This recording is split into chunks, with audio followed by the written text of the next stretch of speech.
So basically ये जो chapter है, चैप्टर का नाम देख लो, insurance claim for loss of stock and loss of profit. ठीक है। अभी एक्चुअली अगर तुम देखोगे तो ये चैप्टर में अकाउंटिंग कुछ है ही नहीं। मतलब इस चैप्टर में ना कोई जर्नल एंट्री है, लेजर नहीं, मतलब कुछ चीजें बनानी है, बट ऐसे अकाउंटिंग नहीं सीखते हैं हम ये चैप्टर में।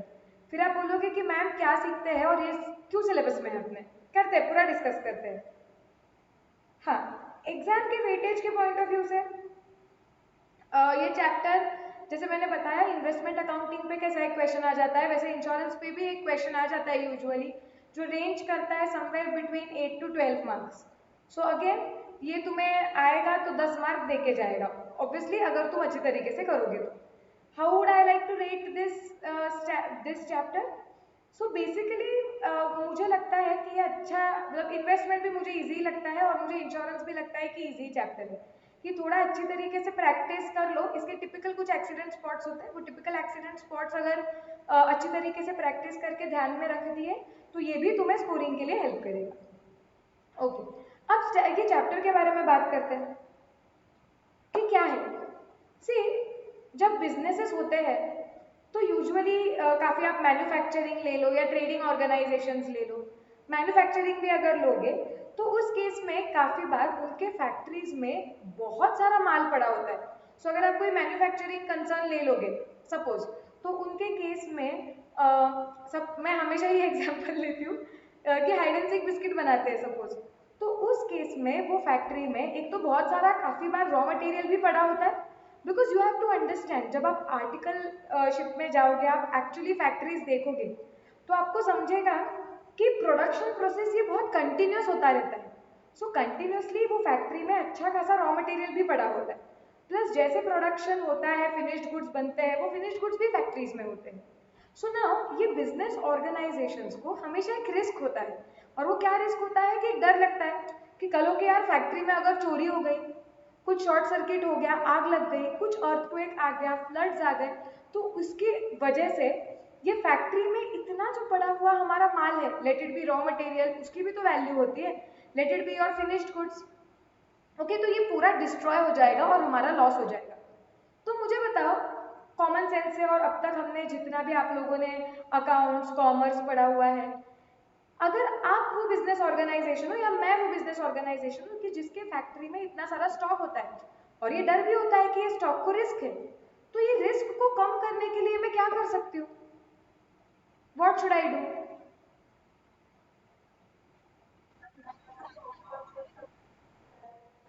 क्या ऑफर्स क्यों योगी नहीं देंगे? हम ऑफर्स से क्या होगा?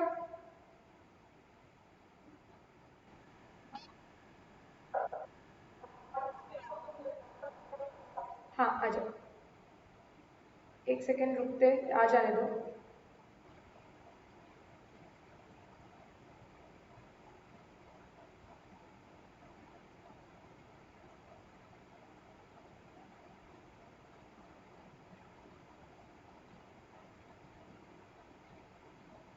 काव्या क्या बोल रही थी? काव्या बोल रही थी कि मैम इंश्योरेंस निकाल सकते हैं।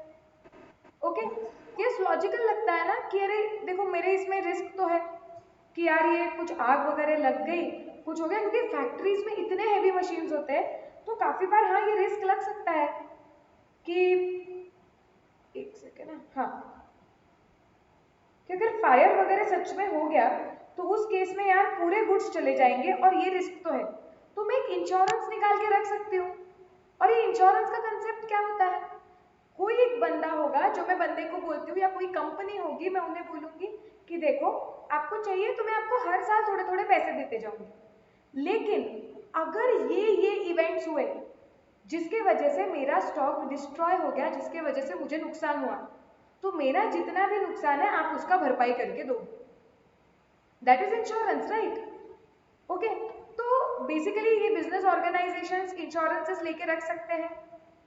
तो ये इंश्योरेंस में क्या होगा कि अगर ये पर्टिकुलर सिचुएशंस के वजह से मेरा स्टॉक डिस्ट्रॉय हुआ, तो वो जो लॉस है, because my stock is destroyed, तो वो लॉस, नुकसान आप भरपाई करके दोगे। ये एक हो सकता है।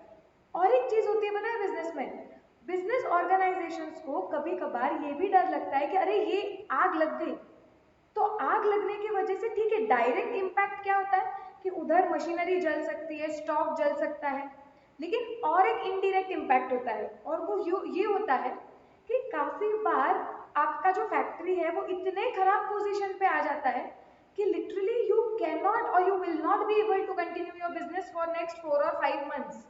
वो बिजनेस को वापस से करेक्ट पटरी पे लाने के लिए 4-5 महीने लग जाएंगे। तो ये जो 4-5 महीने में आपका जो होने वाला प्रॉफिट था, ओके, उसका भी नुकसान हो गया।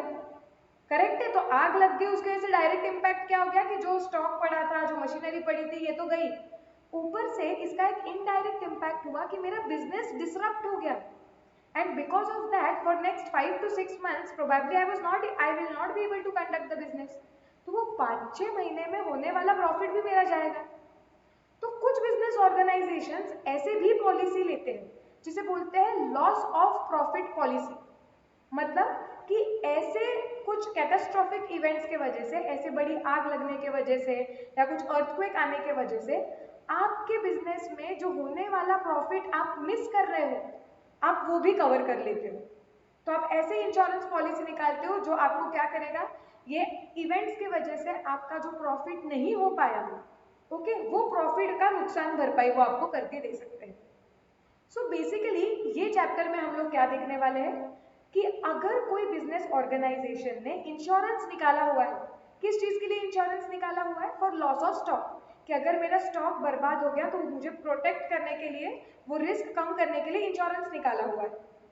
ओके, तो उस केस में एक्चुअली अगर आग लग गई और स्टॉक पूरा डिस्ट्रॉय हो गया, तो आप इंश्योरेंस कंपनी को आप क्लेम करोगे। मतलब आप बोलोगे कि देखो डियर इंश्योरेंस कंपनी, मैंने इंश्योरेंस निकाला था, मेरे फैक्ट्री में आग लग गई है, मेरा स्टॉक बर्बाद हो गया है, तो मुझे पैसे दो, यू विल क्लेम, राइट। तो तुम कितने अमाउंट का क्लेम इंश्योरेंस कंपनी के पास कर पाओगे, तुम इंश्योरेंस कंपनी से कितने पैसे डिमांड कर पाओगे, ओके, वो कैलकुलेट करना है हमें इस चैप्टर में। एट द सेम टाइम अगर तुम्हारी इंश्योरेंस पॉलिसी है लॉस ऑफ प्रॉफिट पॉलिसी, कि ऐसे इवेंट के वजह से जो प्रॉफिट तुम्हारा नहीं हो पाया क्योंकि बिजनेस बंद हो गया था, ओके, तो तभी तुम इंश्योरेंस कंपनी को बोलोगे कि देखो मैंने इंश्योरेंस निकाला हुआ था और जितने टाइम के लिए मेरा बिजनेस बंद हुआ, जितना प्रॉफिट मेरा नहीं हो पाया, तुमने मुझे उतना भरपाई करके देना चाहिए क्योंकि मैंने इंश्योरेंस निकाला हुआ है।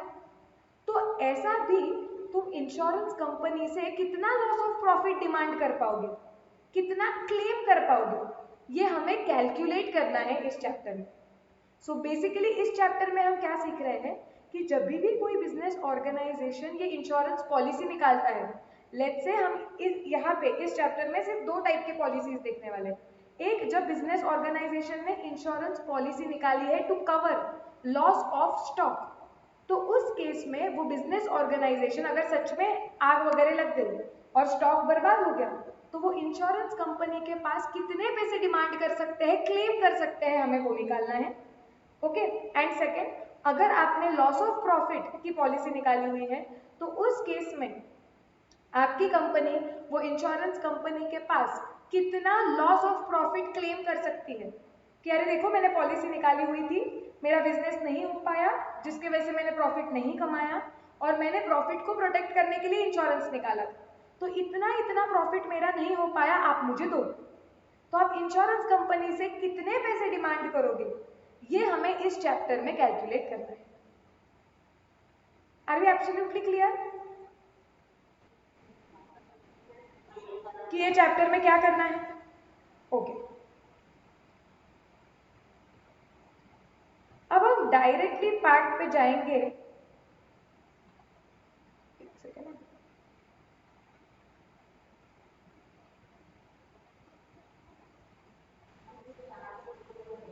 नहीं नहीं, ये कोई स्टैंडर्ड नहीं है, ये एक चैप्टर है proper, there is no accounting standard on this. तो चैप्टर को 2 पार्ट में डिवाइड किया गया है। पहले पार्ट में हम लोग सीखते हैं कि calculation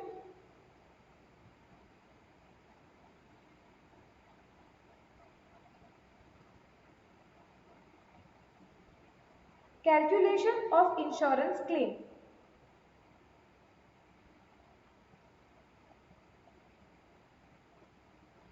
in case of A loss of stock. ये चैप्टर के पहले पार्ट में जब आपका लॉस ऑफ स्टॉक पॉलिसी आपने निकाली हुई है, जब आपका और फिर इवेंट हो जाता है, कुछ आग लग जाती है और स्टॉक डिस्ट्रॉय हो जाता है, तो उस केस में इंश्योरेंस क्लेम कैसे कैलकुलेट करना है वो चैप्टर के पहले पार्ट में देखने वाले, और सेकेंड पार्ट में लॉस ऑफ प्रॉफिट कैसे कैलकुलेट करना है। ओके, तो पहले पार्ट में हम ये देखेंगे कि स्टॉक कितना बर्बाद हुआ है इंश्योरेंस कंपनी के पास, कितना हमें क्लेम करना है। ओके, अब मैंने ट्राई किया है कि जहाँ तक पॉसिबल हो ये चैप्टर की भी चीज़ें जो बेसिक प्रिंसिपल्स है, रूल्स है, वो हमें याद रखने के लिए यहाँ बहुत डिस्टर्बेंस है सलोनी भी।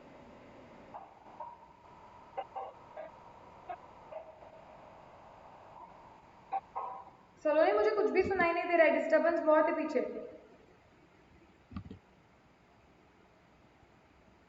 चैट में डाला है क्या कुछ? नहीं। सो एज आई सेड, मैंने ट्राई किया है कि ये चैप्टर के भी, जैसे इन्वेस्टमेंट में किया था, जैसे ये चैप्टर के भी कुछ बेसिक जो प्रिंसिपल्स है वो क्विकली रिवाइज होने के लिए मैंने जहाँ हो पाए वहाँ चार्ट्स बनाए हैं। लेकिन जैसे मैंने बोला रेडीमेड तो कुछ मिलेगा नहीं, मेरे साथ तुम नोटबुक में ड्रॉ करोगे, ठीक है? तो यहाँ पे भी जब हम ये क्लेम अमाउंट कैलकुलेट करते हैं, कैलकुलेशन ऑफ क्लेम अमाउंट,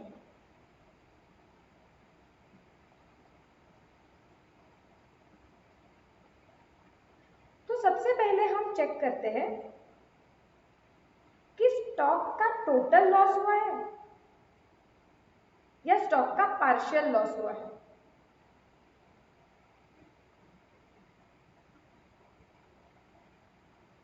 आपको समझेगा, डरो मत, जैसे जैसे आगे आपको आदत है कि एक आध डेढ़ लेक्चर हमारा कंसेप्ट में ही जाता है, तो आप बोलोगे मैम ये डायरेक्टली क्या होगा ऐसे, तो डरो मत कि ये ऐसे जैसे मैं एक्सप्लेन करते जाऊंगी वैसे ही समझेगा, राइट?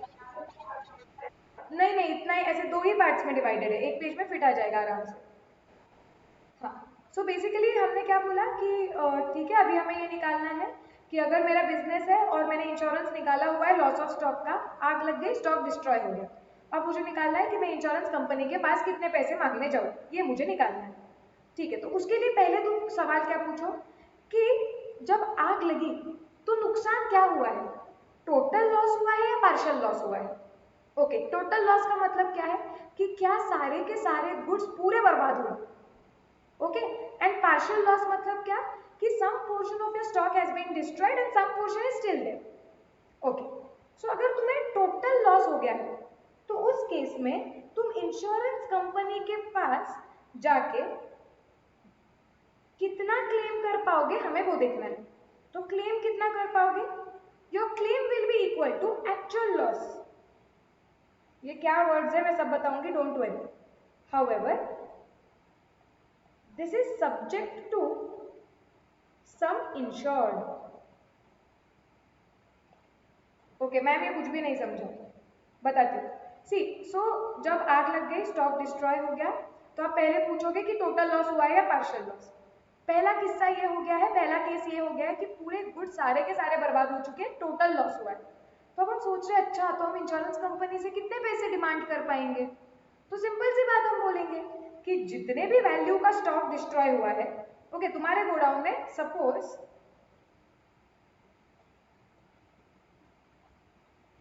जब आग लगी तो as on the date of fire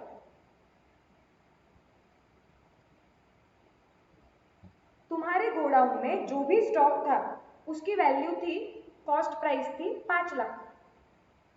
तो तुम बोलो कि देखो मैम, अगर सारे गुड्स डिस्ट्रॉय हो गए और सारे गुड्स का कॉस्ट 5 लाख रुपए था तो अपना नुकसान तो 5 लाख हो रहा है मैम, तो हम इंश्योरेंस कंपनी से बोलेंगे कि पूरे 5 लाख रुपए दो। सो सिंपल, इसके लिए मैम इधर लिखा गया है कि तुम क्लेम कितना करोगे इंश्योरेंस कंपनी से, जितना तुम्हारा एक्चुअल लॉस हुआ उतना। सिंपल है ना मैम, उसमें क्या ही इतना डिफिकल्ट है। लेकिन you will also have to check sum insured. अब ये कुछ नया वर्ड आ गया है, तो ये क्या है? सी, अब सपोज तुम्हारे गोडाउन में आग लगी 30 जून को, जिस दिन तुम्हारे गोडाउन को आग लगी 30 जून को, तुम्हारे फैक्ट्री में 5 लाख रुपए का माल था। तो टेक्निकली तुम जब इंश्योरेंस निकालते हो ना, तो इंश्योरेंस में तुमने कितने अमाउंट का इंश्योरेंस निकाला है वो भी होता है। इसका मतलब कितने रुपए का तुम्हारा नुकसान कवर होगा। ओके, तो आइडियली तुमने क्या करना चाहिए था? आइडियली तुमने जो इंश्योरेंस पॉलिसी निकालनी चाहिए थी वो कितने की निकालनी चाहिए थी, मुझे बताओ। वो इंश्योरेंस पॉलिसी में तुमने क्या बोलना चाहिए था कि तुम्हें कितने अमाउंट का स्टॉक कवर करना है। हाँ, लॉजिकली तो 5 लाख का। तुमने इंश्योरेंस पॉलिसी ऐसे निकालनी चाहिए थी कि जिससे तुम्हें प्रोटेक्शन मिलता है 5 लाख। ओके, वहां पे लिखा हुआ है कि अगर तुम्हारा नुकसान 5 लाख तक का हुआ तो हम तुम्हें 5 लाख रुपए देंगे। ओके, लेकिन मुझे बताओ, जब आग लगी तुम उसके बाद इंश्योरेंस निकालते हो या उसके पहले निकालते हो? उसके पहले निकालते हैं। अब जरूरी नहीं है ना कि आपको ऐसे लगे कि मतलब आप एक बस अंदाज निकाल लेते हो कि शायद से ऑन एन एवरेज मेरे गोडाउन में अराउंड मुझे लग रहा है कि 5 लाख का माल होता है, बट आग लग गई तो शायद से इतना नुकसान नहीं होगा, सब इक्विपमेंट्स भी है। कुछ तुमने सोचा और तुमने इंश्योरेंस कंपनी को बोला कि हाँ मुझे इंश्योरेंस निकालना है और आप हमें कवर दो 3 लाख का। मतलब अगर हमारा माल डिस्ट्रॉय हुआ 3 लाख का तो हम आपसे 3 लाख का नुकसान ले सकते हैं, भरपाई कर सकते हैं। हाँ, 3 लाख के ऊपर अगर नुकसान हुआ तो वो हम नहीं ले पाएंगे इंश्योरेंस कंपनी से, क्योंकि हमने इंश्योरेंस कंपनी को हमें प्रोटेक्ट ही कितने अमाउंट के लिए करने के लिए बोला है, for loss of 3 lakhs। Correct. So now understand from this कि सम इंश्योर्ड मतलब कितना अमाउंट का नुकसान कवर करने के लिए आपने इंश्योरेंस पॉलिसी निकाली है, या कि इंश्योरेंस पॉलिसी कितना लॉस आपका संभाल लेगी, कवर कर लेगी, उसे बोलते हैं सम इंश्योर्ड। जो हमारे एग्जाम्पल में था 3 लाख। क्या आपने इंश्योरेंस कंपनी को बोला कि मुझे 3 लाख का लॉस कवर करके चाहिए, 3 लाख तक का हुआ नुकसान आप मुझे कवर करके दोगे, because you thought that is enough. So that is sum insured. Okay, and logically अगर देखा जाए तो your insurance value should have been 5 lakh. So इसे हम बोलते हैं इंश्योरेबल अमाउंट। मतलब कितना का इंश्योरेंस एक्चुअली तुमने निकालना चाहिए था, दैट इज इंश्योरेबल अमाउंट। तो जिस दिन गोडाउन में आग लगी, ओके, उस दिन तुम्हारे गोडाउन में कितने वैल्यू के गुड्स थे? ओके, लॉजिकली आपने उतने का इंश्योरेंस आपका होना चाहिए था, दैट इज इंश्योरेबल वैल्यू। लेकिन आपने आपके इंश्योरेंस के डॉक्यूमेंट में उनके साथ कॉन्ट्रैक्ट करते वक्त कितना का नुकसान कवर किया है, दैट इज सम इंश्योर्ड। कितना लॉस आपका इंश्योर्ड है, कवर्ड है in your policy document, that is 3 lakh. Are we clear now? हाँ, फिर उस केस में 2 लाख का नुकसान हो जाएगा, क्योंकि आपके गोडाउन में 5 लाख का माल था, लेकिन आपने इंश्योरेंस कंपनी को बोला था कि हमें प्रोटेक्ट कितने के लिए करो, सिर्फ 3 लाख के लिए। तो उस केस में इंश्योरेंस कंपनी बोलेगी देखो तुमने प्रोटेक्शन 3 लाख का मांगा था, उस हिसाब से हमने पूरा तुम्हारा प्रीमियम वगैरह कैलकुलेट किया था, तो अभी हम आपको मैक्सिमम 3 लाख दे सकते हैं, बाकी का 2 लाख आपका नुकसान हो जाएगा। उल्टा भी हो सकता है, प्रॉफिट नहीं होता है कभी भी। बताती हूँ मैं, बाय। क्या है?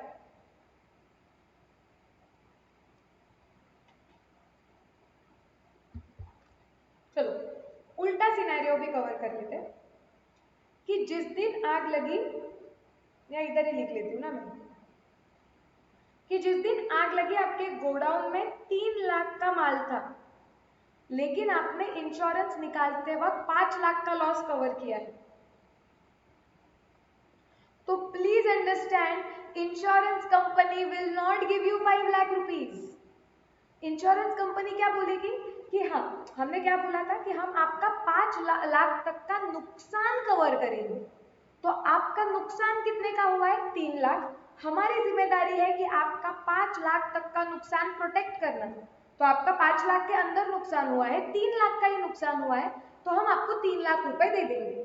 फिर योगी ने बोली कि अरे भाई, लेकिन मैंने 5 लाख का निकाला है ना इंश्योरेंस, तो तुमने मुझे 5 लाख रुपए देने चाहिए। No, why? Because insurance is the contract of indemnity.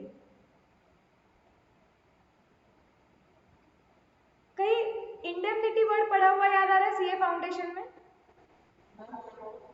Law में? और इंडेमनिटी का मतलब क्या होता है?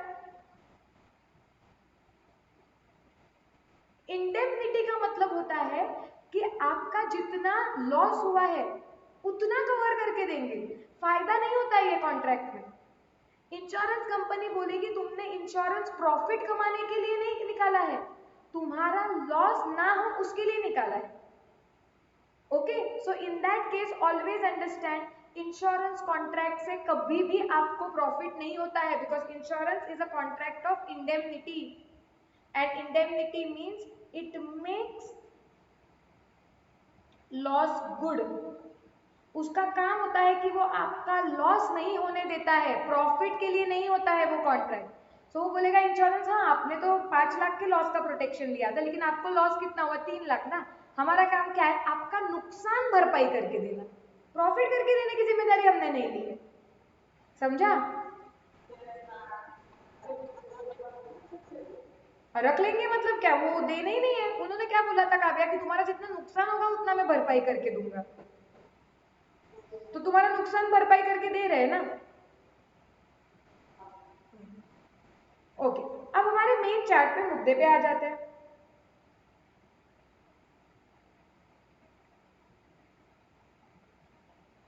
हाँ, सी, सो हम क्या बोल रहे थे? हमारा सिचुएशन 1 था जहां हम ये सीख रहे थे कि अगर हमारे फैक्ट्री में आग लग गई तो हमें इंश्योरेंस क्लेम कितने का करना है। ओके, और हमने क्या बोला? पहले तो पूछो सवाल कि टोटल लॉस है क्या पार्शियल लॉस है। तो हमने फैक्ट्री में जाके देखा, फैक्ट्री पूरी बर्बाद हो चुकी है, आग लग गई है एंड एवरीथिंग इज डिस्ट्रॉयड। तो हमने बोला भाई टोटल लॉस हो गया। तो हमने क्या बोला? ठीक है ना, टोटल लॉस हो गया तो इंश्योरेंस कंपनी के पास जाओ और बोलो जितना एक्चुअल लॉस है उतना हमें दे दो आप, लेकिन it will be subject to sum insured. इसका मतलब तुम मुंह उठा के ऐसे बोलोगे कि हमें 5 लाख रुपए दो, हमारा 5 लाख रुपए का नुकसान हो गया और हमने इंश्योरेंस निकाला हुआ था तो हमें 5 लाख रुपए दो। नहीं ना, आपको ये भी तो चेक करना पड़ेगा कि आपने इंश्योरेंस कितने का निकाला है।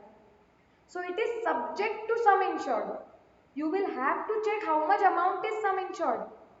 ओके, अगर तुम्हारा सम इंश्योर्ड, सी यहाँ पे A, suppose if your sum insured is greater than actual loss, ऐसे हो गया कि जितना एक्चुअल लॉस हुआ उससे ज्यादा तुमने सम इंश्योर्ड किया हुआ है। जैसे 3 लाख और 5 लाख वाला केस, कि नुकसान हुआ 3 लाख का लेकिन इंश्योरेंस निकाला हुआ है कितने का? 5 लाख। तो उस केस में तुम इंश्योरेंस कंपनी से एक्चुअल लॉस, एक्चुअल जितना भी नुकसान हुआ है उतना डिमांड कर पाओगे। So your claim will be equal to actual loss. समझा क्या ये? यस, ग्रेटर देन और इक्वल टू, क्योंकि अगर तुम्हारा सम इंश्योर्ड या एक्चुअल लॉस से एग्जैक्टली सेम है तो भी तुम क्लेम अमाउंट एक्चुअल लॉस कर पाओगे। लेकिन अगर ऐसे हो गया, if your some insured is less than your actual loss, तो उस केस में तुम क्लेम एक्चुअल लॉस का नहीं कर पाओगे। तुम्हारा मैक्सिमम जितना सम इंश्योर्ड है इंश्योरेंस पॉलिसी में तुम उतना ही कर पाओगे। सो यहाँ पे क्या आएगा? सम इंश्योर्ड, इतना ही हम क्लेम कर पाएंगे। क्या ये क्लियर है? ओके, निकाल लो ये चार्ट और एग्जाम बाजू में कहीं तो वो लिख लेना कि इंश्योरेबल अमाउंट का मतलब क्या होता है और इंश्योर्ड का कितना होता है, क्या मतलब होता है।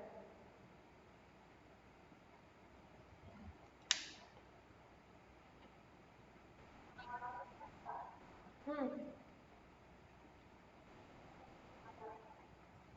किसी को भी स्क्रीन नहीं दिख रही है क्या? जैसे वैभवी को नहीं दिख रही है, तो मेरे उधर नहीं प्रॉब्लम है। वैभवी तुम्हारा ही नेटवर्क चेक करना पड़ेगा हमें।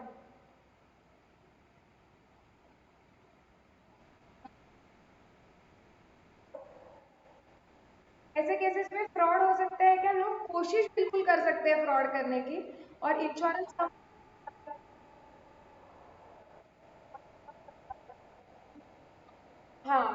ऐसे योगिनी का एकदम जुगाड़ू माइंड है। योगिनी बोल रही है मैम मैं तो क्या करूंगी, पार्शियल लॉस हो गया मैं फुल लॉस हो गया वगैरह ऐसे दिखा दूंगी। लेकिन इंश्योरेंस कंपनी वालों के ऐसे बहुत easily insurance company claim sanction नहीं करती है।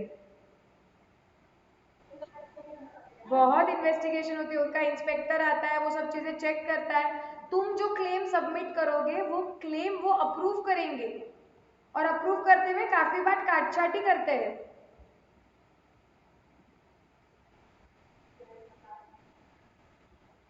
तो ऐसे डिफिकल्ट हो जाता है फ्रॉड करना, क्योंकि इंश्योरेंस कंपनी के हाथ से पैसे छूटते नहीं है।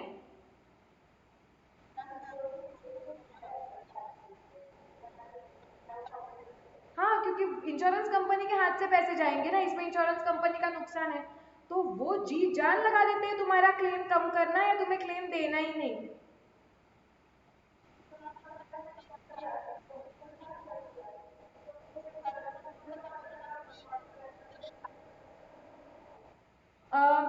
लॉजिकली तो उनको देना पड़ेगा, बट डॉक्यूमेंट में देखना पड़ेगा कि डॉक्यूमेंट में ऐसा कुछ लिखा है क्या। जब आप इंश्योरेंस डॉक्यूमेंट इंश्योरेंस निकालते हो, सो बहुत सारे पेपर्स होते हैं जिसपे आपको साइन करना पड़ता है, जिसमें इतने छोटे छोटे हैंडराइटिंग में टर्म्स एंड कंडीशंस लिखे होते हैं।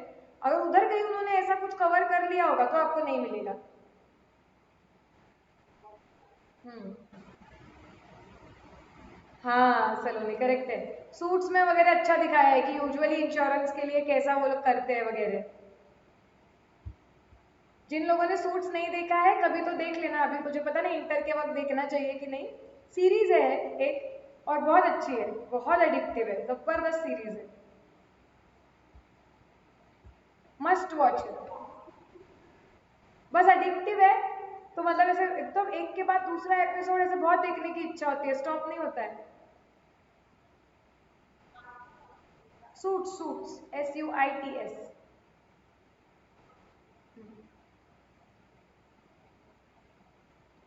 हो गया चार्ट लिख के इतना? क्या? फिर क्या? नहीं नहीं, आज का होमवर्क सीरीज देखना नहीं है। सूट्स में होमवर्क नहीं दे सकती हूँ, क्योंकि मुझे डर है, इतनी एडिक्टिव सीरीज है, तुम एक एपिसोड पे स्टॉप ही नहीं करोगे। तुम तुरंत तू दूसरा देखोगे, अरे आगे क्या हुआ आगे क्या हुआ, ऐसे होता है। मेरे ख्याल से एक सीजन में उनके कुछ 12-13 एपिसोड होते हैं, एंड ऐसे उनके 7-8 सीजन हैं। लेकिन एक एपिसोड 45 मिनट्स का होता है। हाँ बहुत टाइम जाता है, बट ना फुर्सत से देखना वो, कभी मस्त है वो सीरीज। चलो, टोटल लॉस हो गया ड्रॉ करके भी। अब बात करते हैं पार्शियल लॉस के बारे में। तो हम क्या निकाल रहे थे चार्ट में कि आग लग गई और हमें ये देखना है कि हम इंश्योरेंस कंपनी के पास कितना क्लेम कर पाएंगे। तो सबसे पहले फैक्ट्री में जाके देखोगे टोटल लॉस हो गया या पार्शियल लॉस हो गया। ओके, तो पार्शियल लॉस हुआ है, इसका मतलब कुछ गुड्स बचे हैं और कुछ गुड्स डिस्ट्रॉय हो गए हैं, सो पार्शियल लॉस हो गया। सो पार्शियल लॉस में भी, अरे एक सेकेंड,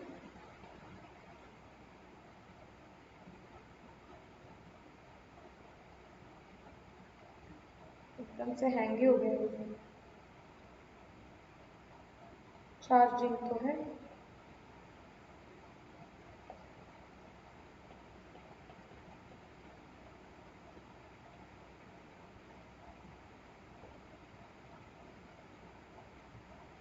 एक मिनट रुको, लैप आईपैड हैंग हो गया, मतलब वो पेंसिल।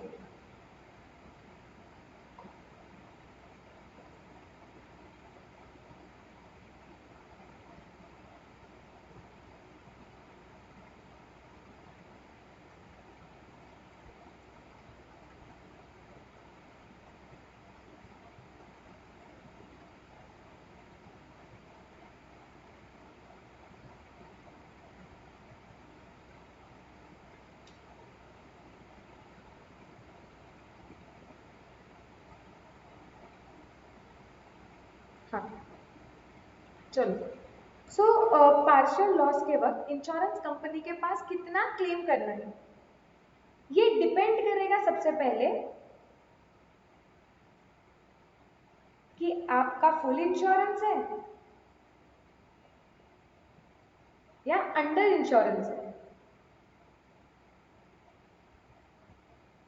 ओके, ये चार्ट के नीचे हम लिख लेते हैं कि फुल इंश्योरेंस का मतलब क्या होता है। फुल इंश्योरेंस का मतलब क्या क्या होता है कि जब आपका इंश्योरेबल अमाउंट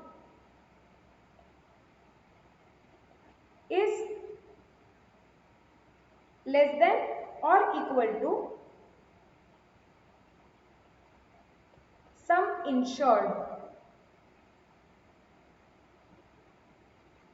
हाँ, इसका मतलब क्या है कि आपने कितने का इंश्योरेबल अमाउंट मतलब क्या होता है कि आपने कितने का इंश्योरेंस निकालना चाहिए था।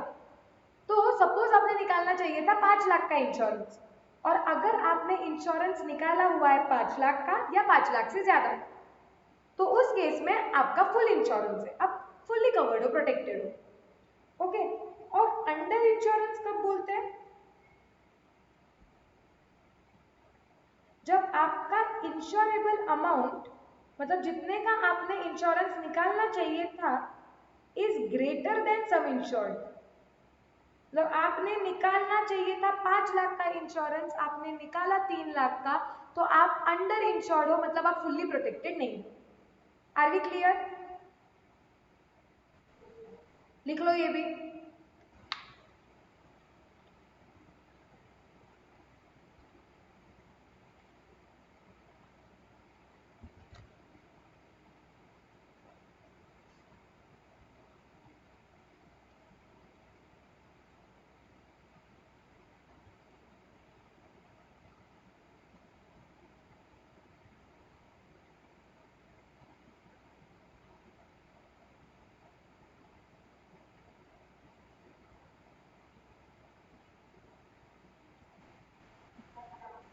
डन। हाँ, तो अभी पार्शियल लॉस हो गया, तो मतलब हम फैक्ट्री में गए, दिख रहा है कि पूरी बर्बादी नहीं हुई है, कुछ गुड्स है मतलब बचे हैं एंड कुछ डिस्ट्रॉय हो गया। अब हम पूछ रहे हैं कि इंश्योरेंस कंपनी के पास कितना क्लेम डिमांड करना है। तो तुम देखोगे कि तुम्हारा फुल इंश्योरेंस है या तुम्हारा अंडर इंश्योरेंस है।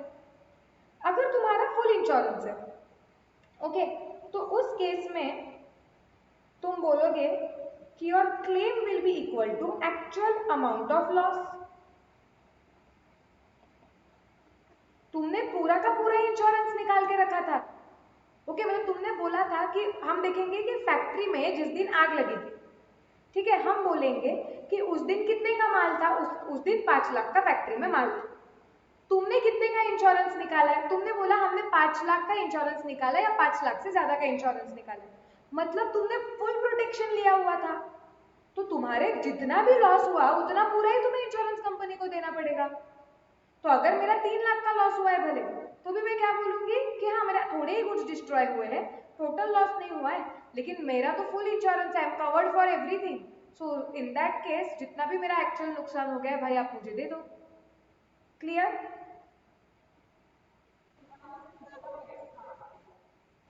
क्यों एक्स्ट्रा? योगिनी को इनसे प्रॉफिट ही कमाना है। नहीं नहीं योगिनी, सी, हाँ देखो, मैंने क्या बोला कि पहले हम फैक्ट्री में जाएंगे और देखेंगे कि लॉस कितना हुआ है, ठीक है। सी देखो, फैक्ट्री में गुड्स पड़े हुए थे 5 लाख के जिस दिन आग लगी as on the date of fire, बराबर। तो ये क्या हो गया मेरा इंश्योरेबल अमाउंट, मैंने इतने का इंश्योरेंस निकालना चाहिए था। ओके, मैंने इंश्योरेंस कितने का निकाला है? सपोज 6 लाख का, तो ये मेरा सम इंश्योर्ड आ गया, बराबर। अब मैं खुद को पूछूंगी क्या मेरा फुल इंश्योरेंस है या मेरा अंडर इंश्योरेंस है। सो मेरा फुल इंश्योरेंस है। ओके, अब मैं फैक्ट्री में गई और मैंने बोला कि कितना लॉस हुआ है देखते हैं। तो फैक्ट्री में तो 5 लाख के गुड्स पड़े हुए थे, लेकिन आग थोड़ी कम स्प्रेड हुई और 3 लाख का मेरा नुकसान हो गया। So my actual loss is 3 lakh, क्योंकि पार्शियल नुकसान हुआ है गुड्स का। तो मैं फैक्ट्री में गई, मुझे समझा कि अरे 2 लाख के गुड्स बच गए हैं, 3 लाख के गुड्स डिस्ट्रॉय हो गए, सो मेरा नुकसान हो गया 3 लाख का। अब मैं देखूंगी कि अरे मेरा तो फुल इंश्योरेंस है, इसका मतलब मैंने तो पूरा प्रोटेक्शन लिया हुआ है ना, तो मेरा जितना भी लॉस हुआ है मुझे उतना मिल जाएगा पूरा का पूरा। So my claim amount will be equal to 3 lakh. क्योंकि प्रॉफिट, एक सेकेंड ना, प्रॉफिट तो हो ही नहीं सकता है, तो तुम्हें मैक्सिमम जितना लॉस हुआ है उतने ही पैसे मिलने वाले हैं। अब समझा? यस। हाँ काव्या बोलो, डाउट।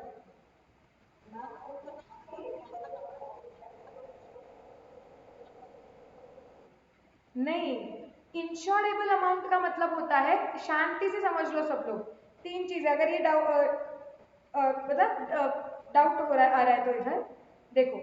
इंश्योरेबल अमाउंट का मतलब होता है तुमने कितने का इंश्योरेंस निकालना चाहिए था।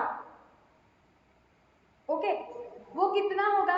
जिस दिन आग लगी उस दिन तुम्हारे फैक्ट्री में जितने भी गुड्स थे उतना तुमने इंश्योरेंस निकालना चाहिए था।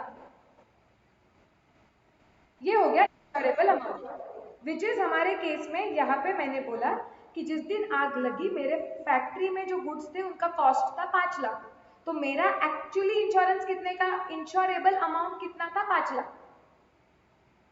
ये समझा सबको? यस। मैंने इंश्योरेंस कंपनी के साथ जो कॉन्ट्रैक्ट किया है उसमें मैंने प्रोटेक्शन कितने का लिया है? 3 लाख, तो वो हो गया सम इंश्योर्ड।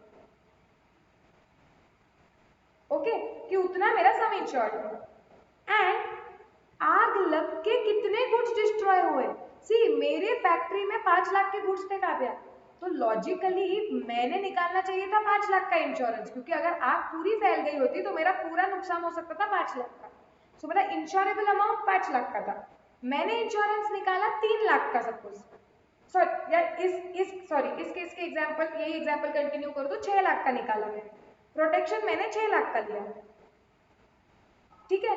और एक्चुअली आग लगने के वजह से कितना नुकसान हुआ? जरूरी है क्या काव्या कि आग लगी तो पूरी बर्बादी होगी? कम भी हो सकती है। तो एक्चुअल में कितना नुकसान हुआ, दैट इज एक्चुअल लॉस। सो यहाँ पे 3 है कि 5 लाख का इंश्योरेंस निकालना चाहिए था, दैट इज इंश्योरेबल अमाउंट। आपने इंश्योरेंस निकाला 6 लाख का, दैट इज सम इंश्योर्ड, और गुड्स जितने के बर्बाद हुए actually, that is your actual loss. अब क्लियर है? यस। हाँ, डरो मत, ये चार्ट हम रिवाइज करेंगे, सो टेंशन मत लो। सो हमने क्या बोला कि आप गोडाउन में जाओगे, आपको दिखा कि पार्शियल लॉस हो गया, मतलब जितने गोडाउन में गुड्स थे उतने बर्बाद नहीं हुए, तो तुम पूछोगे कि क्या मेरा फुल इंश्योरेंस था क्या? और अगर तुम्हारा फुल इंश्योरेंस था, इसका मतलब तुमने पूरा प्रोटेक्शन लिया हुआ था, तो उस केस में, और फुल इंश्योरेंस कैसे निकलता है, ऑलवेज अंडरस्टैंड, फुल इंश्योरेंस तुम पूछोगे इंश्योरेबल अमाउंट कितनी है और सम इंश्योर्ड कितना है। अगर आपका सम इंश्योर्ड ये इंश्योरेबल अमाउंट से ज्यादा है, आपने अगर ज्यादा का प्रोटेक्शन लिया हुआ है, तो इसका मतलब आप फुल्ली प्रोटेक्टेड हो, फुल इंश्योरेंस है, तो उस केस में आपका जितना भी लॉस हुआ है आप वो पूरा का पूरा वसूल कर सकते हो इंश्योरेंस कंपनी से। So your claim amount will be equal to actual amount of loss. Yes, सिर्फ ये इंपॉर्टेंट ध्यान रखना है कि फुल इंश्योरेंस है या अंडर इंश्योरेंस तुम कैसे निकालोगे, तो इंश्योरेबल अमाउंट, और मैं लिख के देती हूँ इंश्योरेबल अमाउंट का मतलब क्या होता है,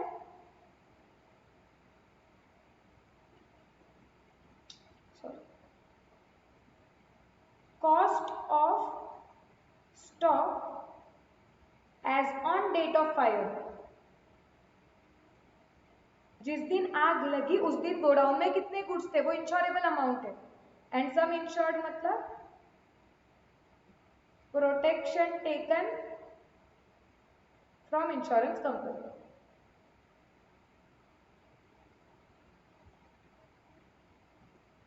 क्लियर है क्या अभी अच्छी तरीके से? हाँ, लिख लो ये चार्ट में, रिवाइज करवाऊंगी, टेंशन लेना मत, ये वर्ड्स क्लियर हो जाएंगे और आगे जाके।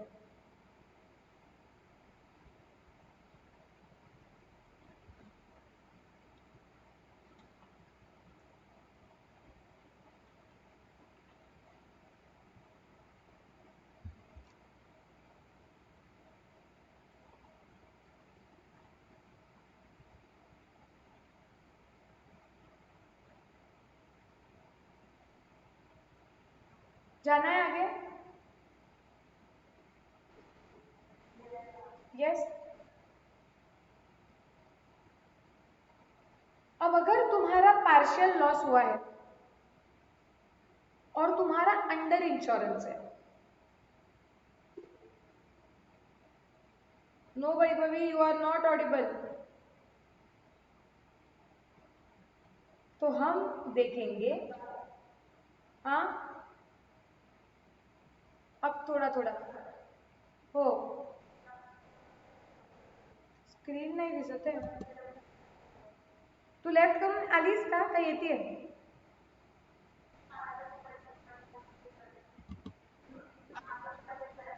हाँ ये लवकर, इम्पॉर्टंट कन्सेप्ट है.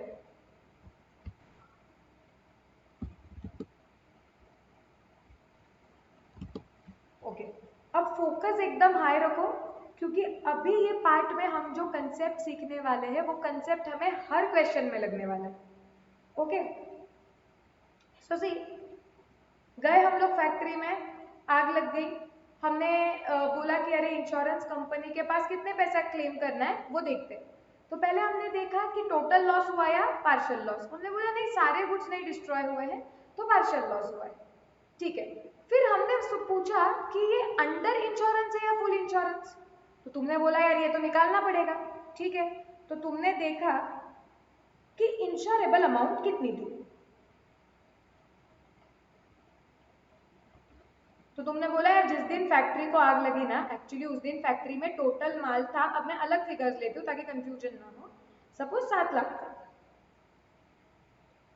फिर हमने पूछा लेकिन इंश्योरेंस कितने का निकाला था, लेकिन सम इंश्योर्ड था 5 लाख का. जो 5 लाख से बहुत ही प्यारे, रुको, 4 लाख का. तो मुझे बताओ कि क्या हमारा फुल इंश्योरेंस है या अंडर इंश्योरेंस है? अंडर इंश्योरेंस है. ठीक है, तो चार्ट में हमने ये भी पूछ लिया कि हाँ अंडर इंश्योरेंस है क्या, देखो. हाँ ठीक है भाई, अंडर इंश्योरेंस है. अब अंडर इंश्योरेंस है तो देखो कि क्या तुम्हारे इंश्योरेंस पॉलिसी में एवरेज क्लॉज है. सो विदाउट एवरेज क्लॉज है, और there is no average clause, और देयर इज एवरेज क्लॉज. अब बोलोगे मैम ये क्या वर्ड आ गया एवरेज क्लॉज का, बताती हूँ. और हमने देखा, ये भी निकाला कि हमारा एक्चुअल लॉस कितना हुआ है. तो हमारा एक्चुअल लॉस हुआ था 3 लाख. तो फिगर्स क्लियर है क्या? इंश्योरेबल अमाउंट था 7 लाख. जिस दिन आग लगी गोडाउन में 7 लाख के गुड्स थे. ओके, तुमने इंश्योरेंस निकाला हुआ है सिर्फ 4 लाख का, तो लॉजिकली तुम अंडर इंश्योर्ड थे जिस दिन आग लगी. फिर तुमने निकाला कि अरे लेकिन नुकसान कितने का हुआ है, पूरे 7 लाख के कुछ बर्बाद नहीं हुए थे, कुछ बच गए थे. तो तुमने बोला अरे मेरा नुकसान हुआ है 3 लाख का. अब हम ये बात कर रहे हैं कि इंश्योरेंस कंपनी के पास से डिमांड कैसे कितना करना है. तो हमने बोला कि ठीक है भाई, पार्शियल लॉस हो गया है, फिर तुम्हारा अंडर इंश्योरेंस है, तो अभी एक बार चेक करो कि इंश्योरेंस डॉक्यूमेंट में एवरेज क्लॉज है या नहीं. तो तुमने बोला यार ये क्या है एवरेज क्लॉज, होता क्या है? सो सपोज हम पहले देखेंगे कि हाँ तुम्हारे इंश्योरेंस पॉलिसी में एवरेज क्लॉज है. तो इसका मतलब क्या होता है मैं आपको बताती हूँ. सी, जब तुम ऐसे सिनेरियो देखते हो तो तुम्हें क्या लगता है कि मेरा सम इंश्योर्ड 4 लाख का निकाला हुआ है और मेरा एक्चुअल लॉस 3 लाख का है. So what do you think, मैंने इंश्योरेंस कंपनी के पास कितना क्लेम करना चाहिए, कितना डिमांड करना चाहिए? सिर्फ मैं तुम्हें इतनी इंफॉर्मेशन देती हूँ उसके बेसिस पे. तो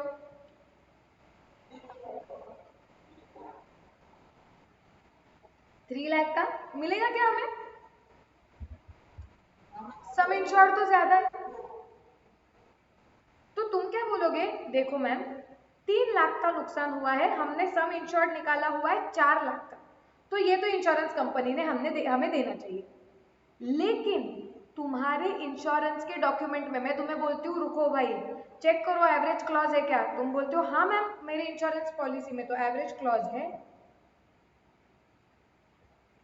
तो मैं बोलती हूँ कि तुम्हें नहीं देगी इंश्योरेंस कंपनी 3 लाख रुपए. क्यों? क्योंकि प्लीज अंडरस्टैंड, इंश्योरेंस कंपनी क्या बोलेगी, देखो इंश्योरेंस कंपनी बोलेगी कि तुमने इंश्योरेंस निकालना चाहिए था लॉजिकली 7 लाख का, लेकिन तुमने निकाला है सिर्फ 4 लाख का। सो इसका मतलब तुमने कवर कितना लिया हुआ था, 4 lakh divided by 7 lakh. It is what some रफली अराउंड तुमने सिर्फ 57% प्रोटेक्शन लिया हुआ था। तो इसका मतलब तुम्हारा अगर लॉस हुआ है 3 लाख का, तो हम तुम्हें प्रोटेक्शन भी कितना देंगे, 57% का, मल्टीप्लाइड बाय 3 लाख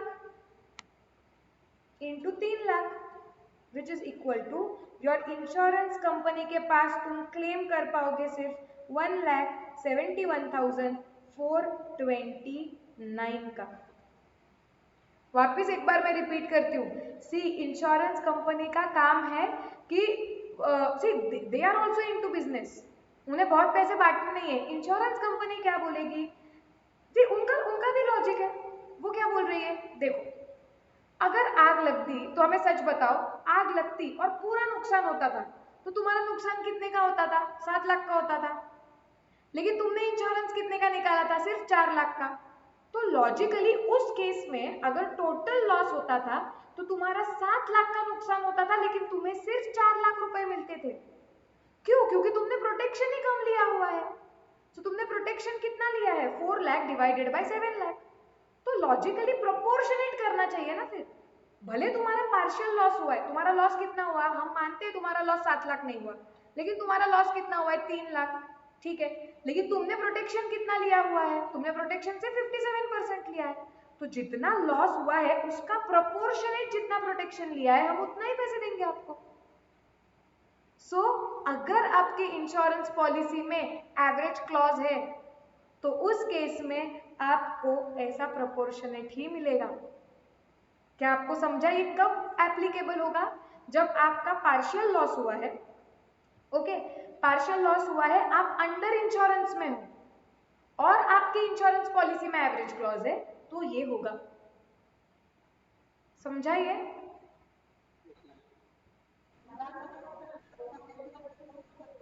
नहीं ना, तुम हो ही नहीं ना, तुम कैसे बोल सकते हो तुम फुल्ली प्रोटेक्टेड हो, तुम तो अंडर इंश्योर्ड हो।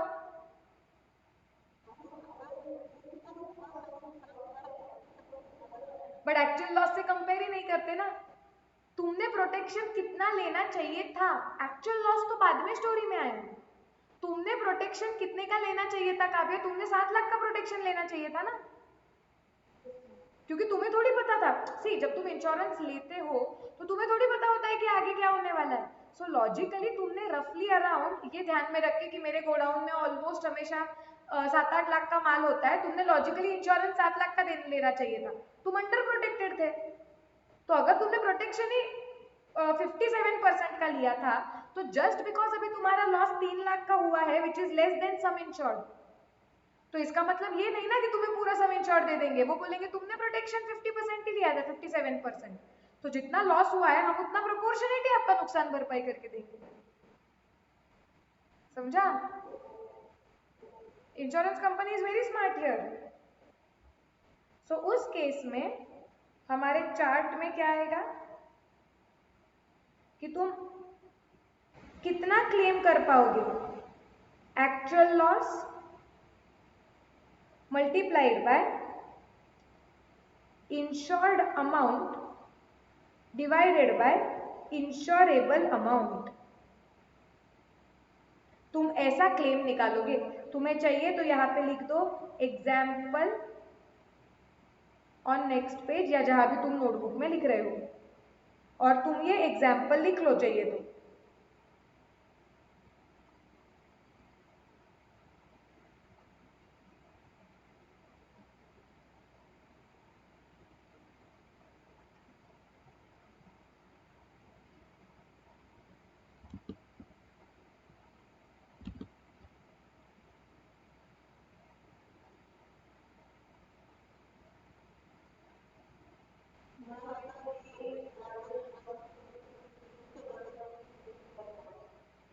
एवरेज क्लॉज का मतलब होता है कि प्रोपोर्शनेट कंपेंसेशन मिलेगा तुम्हें।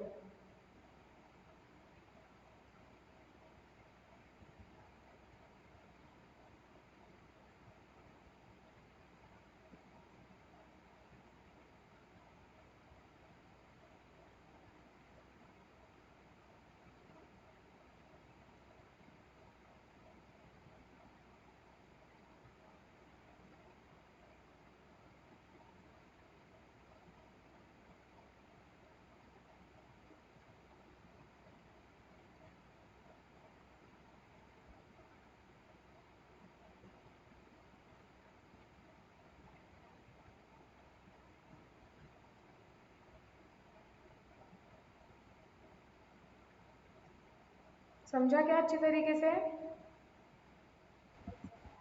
हाँ,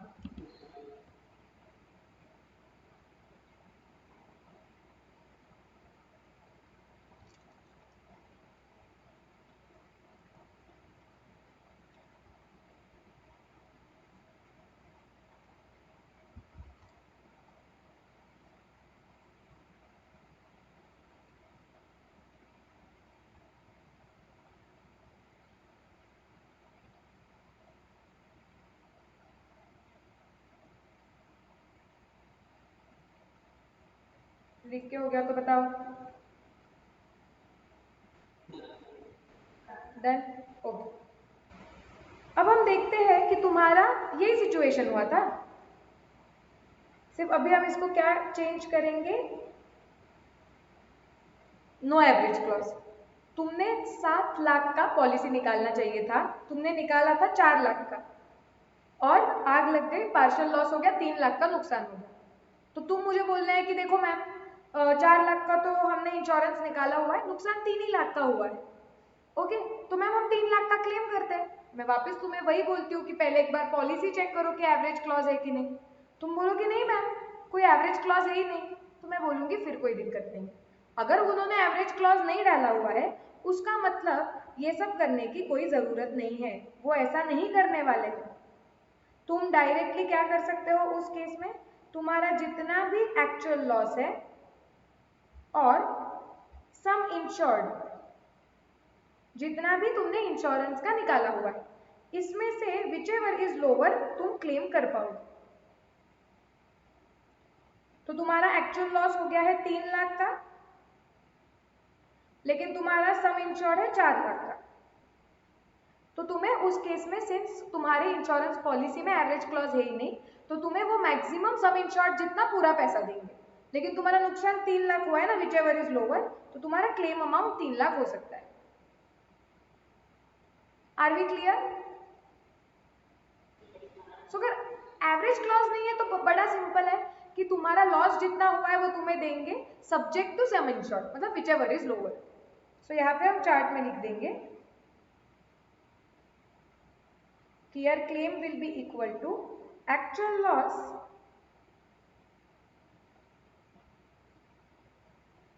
और sum insured whichever is lower.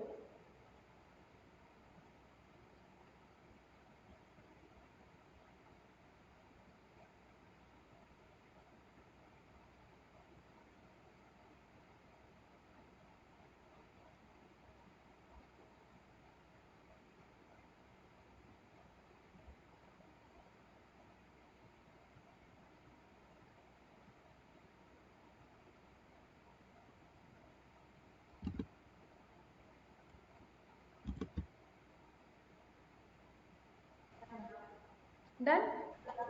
Okay, अब हमने, देखो मुझे पता है कि अभी भी कंफ्यूजन हो रहा है क्योंकि थोड़े नए, बहुत सारे नए वर्ड सीखे।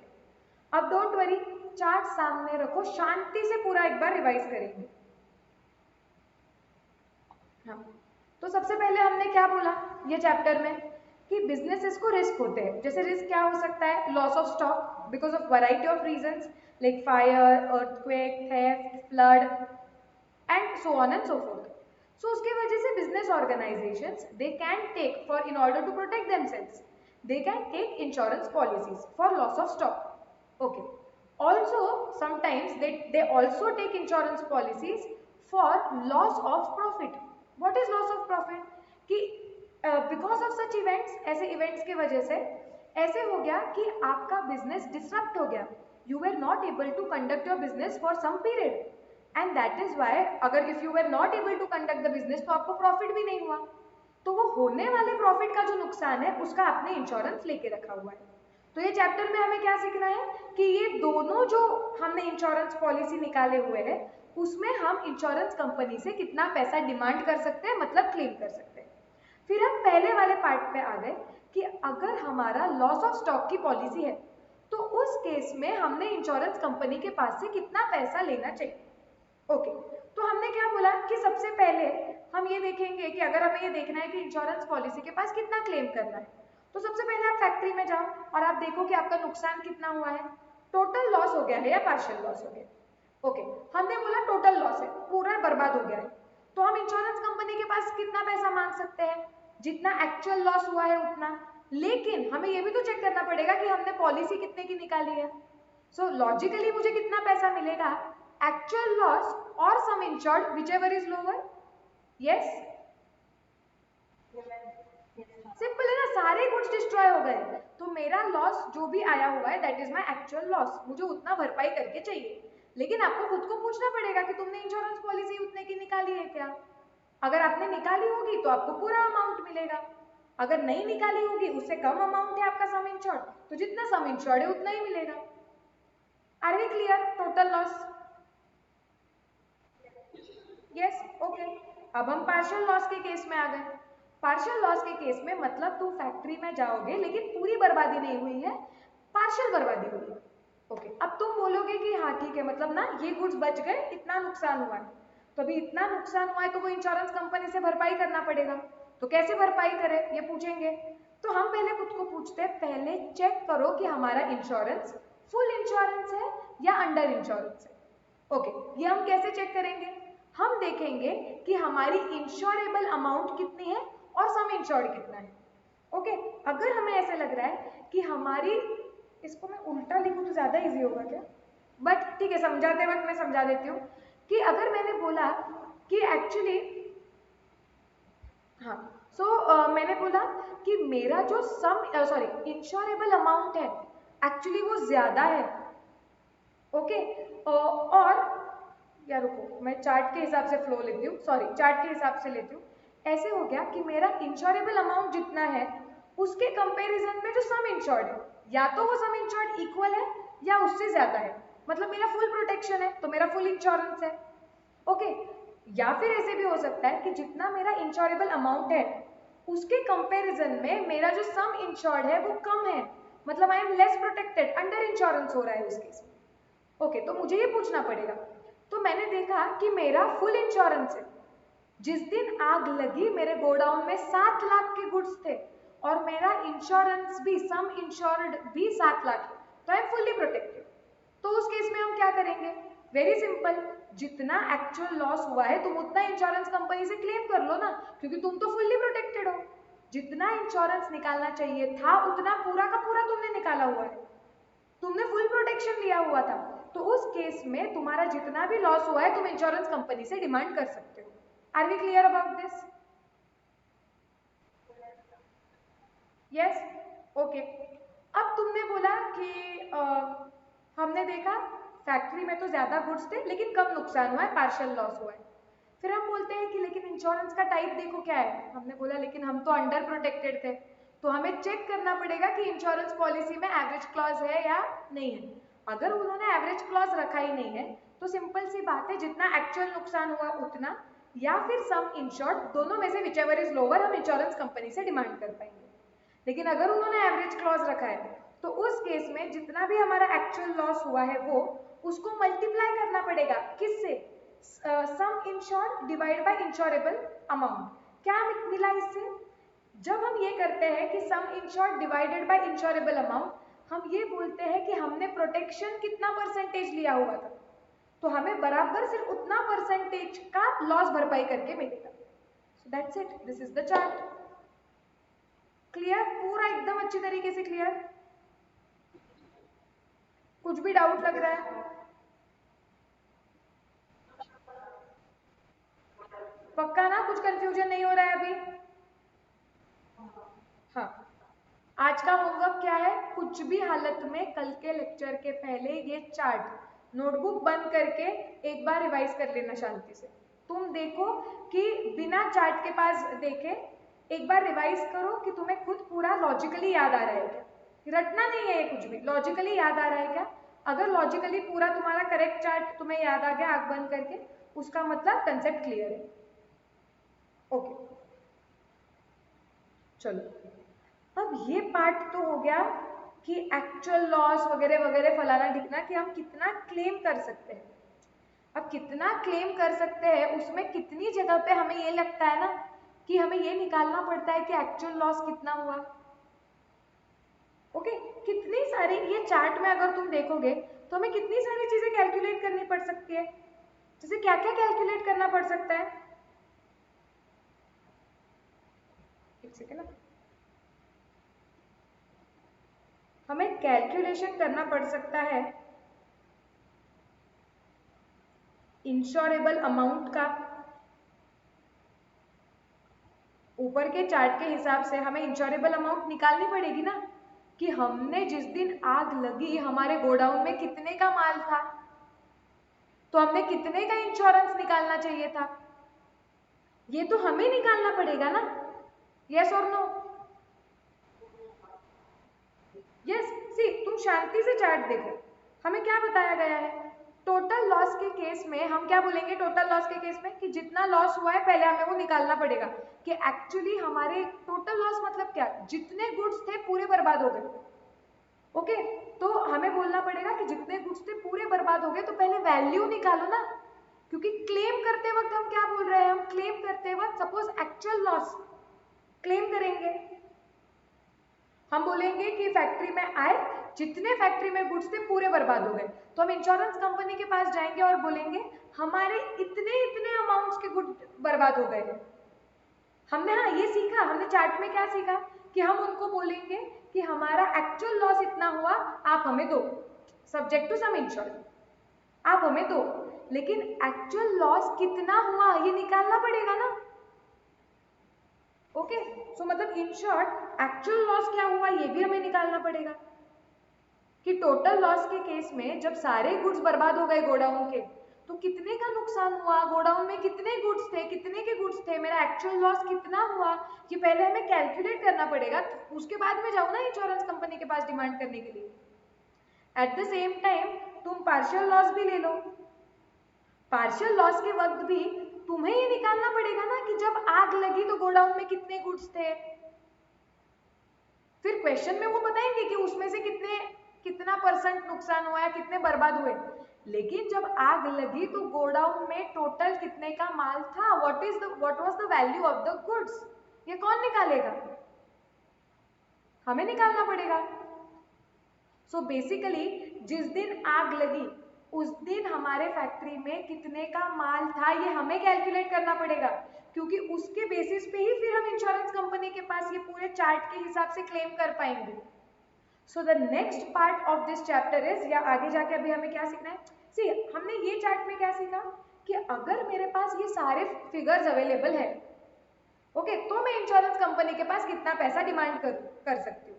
अब हमें सीखना है कि इसमें से कुछ कुछ फिगर्स हमें कैलकुलेट करने पड़ेंगे, जैसे जिस दिन आग लगी फैक्ट्री में कितने का माल था, कितने का नुकसान हुआ, ये हमें निकालना पड़ेगा। तो अब वो निकालना कैसे वो हम देखें। Are we clear about this? Yes. हाँ, तो हमारा नेक्स्ट पार्ट है,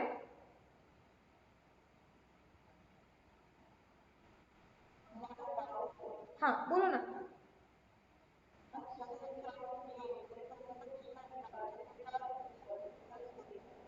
राइट।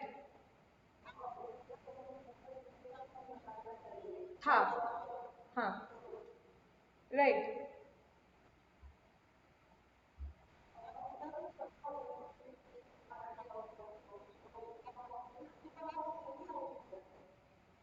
सेम हो सकते हैं, इसी देखो काव्य, प्रॉब्लम क्या होता है, तुम ऐसे इमेजिन करो, अब लेट्स से कि तुमने एक दुकान खोली, ठीक है, और दुकान खोली और तुम क्या करते हो उसमें, तुम कुर्ती खरीदते हो और तुम उसे बेचते हो।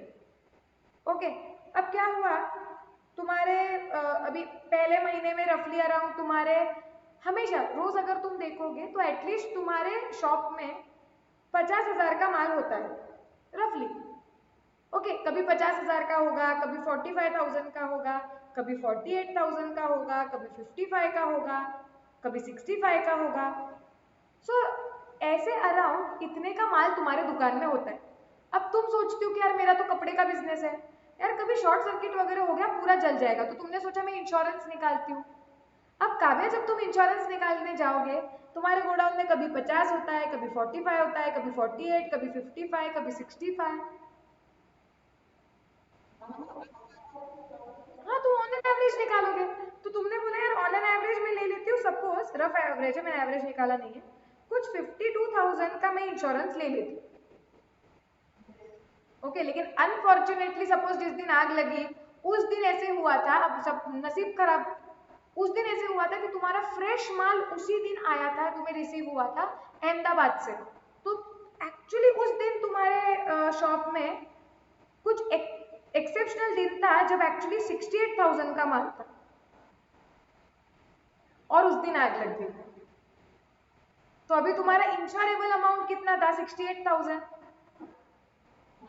और तुम्हारा सम इंश्योर्ड कितना है 52।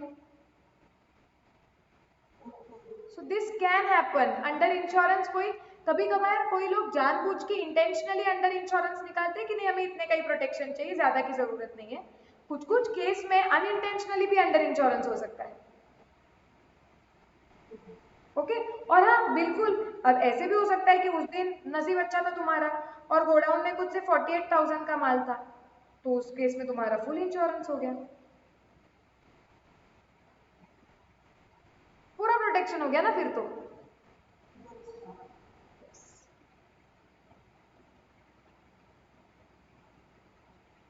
ओके तो अब हम क्या सीखने वाले हैं, ऊपर के चार्ट में हमने सीखा था कि अगर सारे फिगर्स तुम्हारे पास अवेलेबल है तो हम कितना क्लेम कर सकते हैं। अब हमें वो सारे फिगर्स में से कुछ फिगर्स रेडीमेड क्वेश्चन में दिए होते हैं। ओके, प्रैक्टिकल लाइफ में भी रेडीमेड मिलते हैं कुछ फिगर्स, जैसे सम इंश्योर्ड, इंश्योरेंस का डॉक्यूमेंट खोल के देख दो सम इंश्योर्ड कितना है, लेकिन कुछ अमाउंट्स हमें कैलकुलेट करने पड़ते हैं, जैसे जिस दिन आग लगी फैक्ट्री में कितना स्टॉक था। Okay, so now we are discussing how to calculate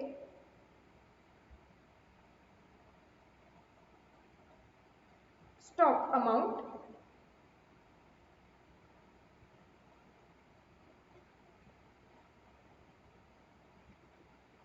as on the date of fire, या जो भी इवेंट हुआ है वो फायर, हम हमेशा एग्जाम्पल लेती हूँ। तो हमें देखना है कि जिस दिन आग लगी as on that date, okay, मेरा स्टॉक कितना था। So how to calculate stock as on the date of fire, clear, ये हमें सीखना है। सो ये इधर भी चार्ट बनेगा, इसमें ना ये चार्ट को 3 पार्ट्स में डिवाइड कर दो।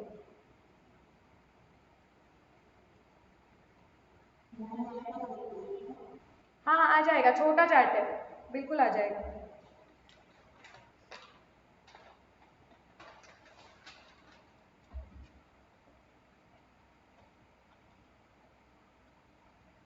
और यार 3 पार्ट की जगह तुम ब्रॉडली 2 पार्ट में करोगे तो भी चलेगा, मैं नीचे सब पार्ट ले लूंगी,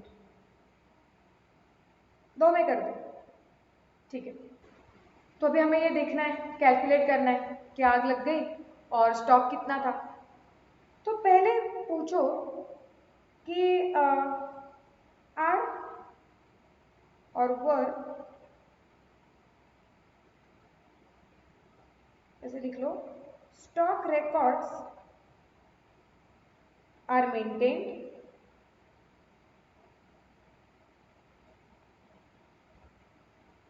and they are available after, even after the event। अब इवेंट का जब मैं यहाँ पे लिखती हूँ, इवेंट का मतलब जिसके वजह से तुम्हारे गुड्स डिस्ट्रॉय होते हैं, जैसे आग लगा। सो हम क्या बोल रहे हैं, पहले देखो कि क्या आप स्टॉक रिकॉर्ड्स मेंटेन करते थे क्या। अभी स्टॉक रिकॉर्ड्स का मतलब क्या है, कभी पढ़े क्या तुमने स्टॉक रिकॉर्ड्स, तुम्हें आते हैं क्या स्टॉक रिकॉर्ड्स बनाने?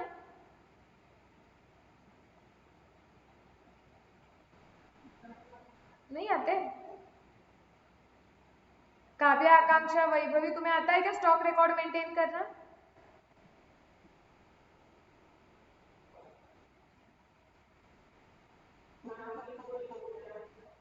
स्टॉक लेजर मतलब, राइट, स्टॉक आता है, सबको आता है, फाउंडेशन में पढ़ाया है तुमको, अभी भी है तुम्हें कॉस्टिंग में। तो अभी तुम्हें स्टॉक स्टॉक का रिकॉर्ड मेंटेन करना मतलब स्टॉक लेजर, कितना माल आया, कितना इशू किया और कितना बचा, ये होता है कि नहीं? यस। तो तुम पूछो ना कि तुम्हारे पास स्टॉक रजिस्टर है क्या, स्टॉक लेजर है क्या? क्योंकि अगर स्टॉक लेजर होगा तो तुम्हें पता होगा ना कि कितना आया था, कितना गया था, और जिस दिन आग लगी कितना बचा था। तुमने तो स्टॉक का पूरा डेटा मेंटेन किया है। तो अगर तुम्हारे पास स्टॉक का रिकॉर्ड मेंटेन है, और मतलब हिंदी का और इंग्लिश का and they are available even after the fire, मतलब आग लगने के बाद भी तुम्हारे फैक्ट्री में वो रजिस्टर है अवेलेबल, ऐसे नहीं कि वो डिस्ट्रॉय नहीं हो गए रजिस्टर, तो उस केस में ज्यादा कुछ करने की जरूरत ही नहीं है। वो स्टॉक रजिस्टर के हिसाब से जिस दिन आग लगी तुम्हारे गोडाउन में कितना स्टॉक था वो इजीली मिल जाएगा। यस और नो? यस। तो सिंपल था। इधर क्या होगा? Refer the stock register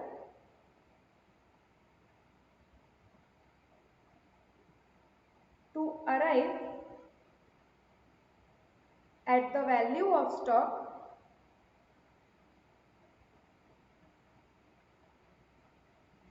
as on date of event. Clear? अब ये इतना सिंपल है तो ये चैप्टर में तो होगा ही नहीं हमें, है ना? अब ये इतना सिंपल है कि एक बुक खोल के देख लो कि कितना था, मिल गया अमाउंट। तो इतना सिंपल सीखेंगे क्या कुछ ये चैप्टर में? फिर तो कुछ करने का बचा ही नहीं। सो ये चैप्टर में ये पार्ट पे ज्यादा कुछ फोकस है नहीं। कहानी में ट्विस्ट है, कहानी में ये ट्विस्ट है कि stock records are not maintained or they are maintained, however are destroyed. Okay, हम थोड़ी इजी कामों के लिए, फिर ये तो कोई भी कर सकता है स्टॉक रजिस्टर खोल के देखो, फिर उसके लिए चैप्टर क्यों लगता है? स्टोरी में ट्विस्ट है कि तुम निकालने गए कि गोडाउन में कितने का माल था, तुमने बोला अरे वो स्टॉक रजिस्टर है क्या तुम्हारे पास? वो बोले नहीं नहीं हम ऐसा कुछ मेंटेन ही नहीं करते। तो भी या तो तुम्हारे पास स्टॉक रजिस्टर है ही नहीं, या फिर स्टॉक रजिस्टर था, इज्जत से मेंटेन किया था, लेकिन फायर में वो रजिस्टर भी जल गया। So moral of the story is कि तुम्हारे पास रेडीली स्टॉक कितना था फैक्ट्री में, इसका डेटा अवेलेबल नहीं है। क्लियर है? सिचुएशन क्या हो गई? यस। अब तुम क्या करोगे?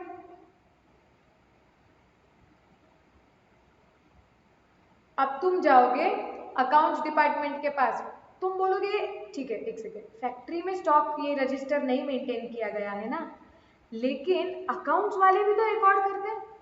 अकाउंट्स वाले ओपनिंग स्टॉक की एंट्री मारते हैं, परचेजेस की एंट्री मारते हैं, सेल्स की एंट्री मारते हैं। इससे तो हमें आइडिया आ सकता है कि कितने गुड्स थे, कुछ तो लगेगा। यस और नो? यस। तो अब तुम पूछोगे कि भाई अकाउंटिंग के रिकॉर्ड्स अवेलेबल है क्या? So accounting records are available. ऐसे भी हो सकता है कि accounting records are not available.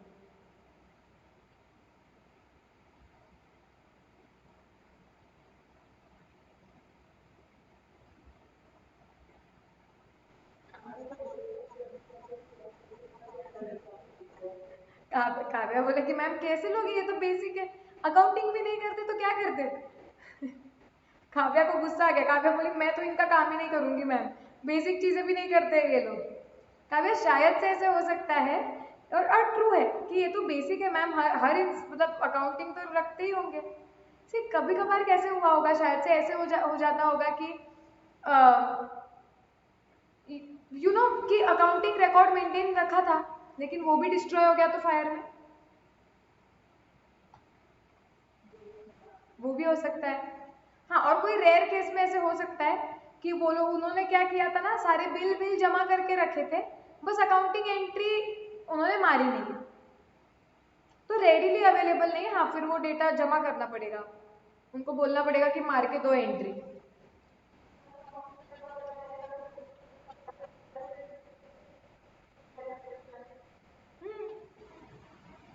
ऐसे हो सकता है ना कि तुम लैपटॉप में वगैरह पूरा डेटा मेंटेन करते हो, अकाउंटिंग के सॉफ्टवेयर होते हैं, कोई भी नोटबुक में वगैरह नहीं मेंटेन करता है अकाउंटिंग। सॉफ्टवेयर होते हैं जैसे टैली होता है, एसएपी होता है, ओरेकल होता है, जिसमें अकाउंटिंग किया जाता है।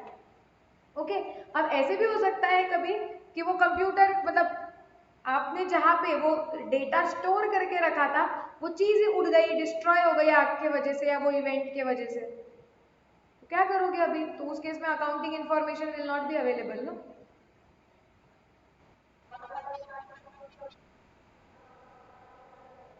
हाँ, वो भी हो सकता है। सो उस कारणवश ऐसे हुआ कि एक तो स्टॉक रजिस्टर नहीं था या वो डिस्ट्रॉय हो गया, मतलब उधर से तो इंफॉर्मेशन नहीं मिली, तो तुमने सहारा पूछा कि भाई अकाउंट्स के हिसाब से अवेलेबल है क्या? तो पहली बात आई कि हाँ accounting records are available, accounting का डेटा है। ओके, तो अब मुझे बताओ कि अगर तुम्हारे पास अकाउंटिंग का डेटा है तो इससे हाउ कैन यू कैलकुलेट कि जिस दिन आग लगी उस दिन कितने का माल तुम्हारे गोडाउन में था? ये कैसे निकाल पाओगे तुम? निकाल सकते हो क्या?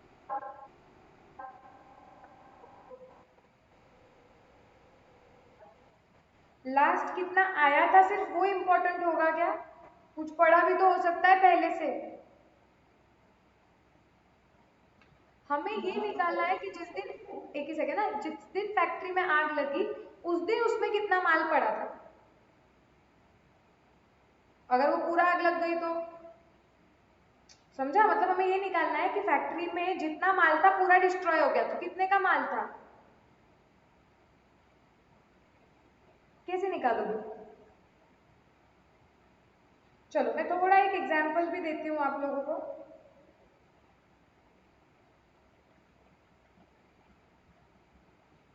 कि तुम्हारी लास्ट बैलेंस शीट बनी थी, P and L balance sheet तुमने बनाया था 31 मार्च 2020 में। ओके, अब आ गया 30 सितंबर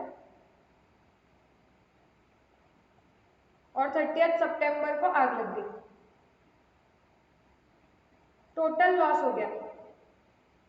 अब आपको निकालना है टोटल लॉस की वैल्यू, तो आपको निकालना पड़ेगा 30 सितंबर को फैक्ट्री में कितने गुड्स थे। तो हाउ विल यू कैलकुलेट? आपके पास अकाउंटिंग डेटा अवेलेबल है, accounting time to time time के हिसाब से हो रहा है।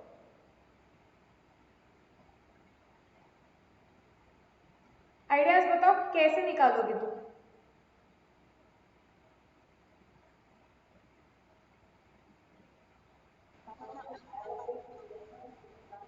एज ऑन डेट का चाहिए, एज ऑन 30 सितंबर।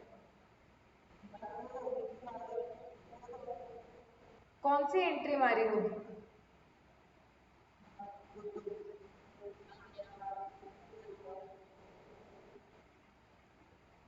नहीं, वेग है। सलोनी बोल रही है कि मैम मैं ट्रेडिंग अकाउंट बनाऊंगी उस दिन तक का। ओके, सलोनी क्या मिलेगा उस दिन का ट्रेडिंग अकाउंट बना के?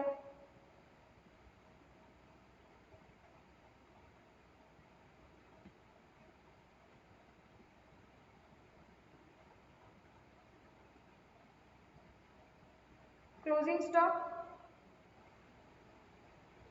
हाँ देखो, ये आइडिया अच्छी लग रही है क्या तुम्हें? कि मैम हम क्या करते हैं ना, हम 1 अप्रैल से लेके 30 सितंबर तक का ट्रेडिंग अकाउंट बनाते हैं। जब हम ट्रेडिंग अकाउंट बनाते हैं तो उसमें एक फिगर क्लोजिंग स्टॉक आती है, तो कुछ तो जुगाड़ करके हम निकाल लेंगे ना क्लोजिंग स्टॉक। थोड़ा अचीवेबल आइडिया लग रहा है क्या? यस, तो चलो हम बनाना स्टार्ट करते हैं ट्रेडिंग अकाउंट, हमें देखते हैं हमें क्या क्या इंफॉर्मेशन लगेगी।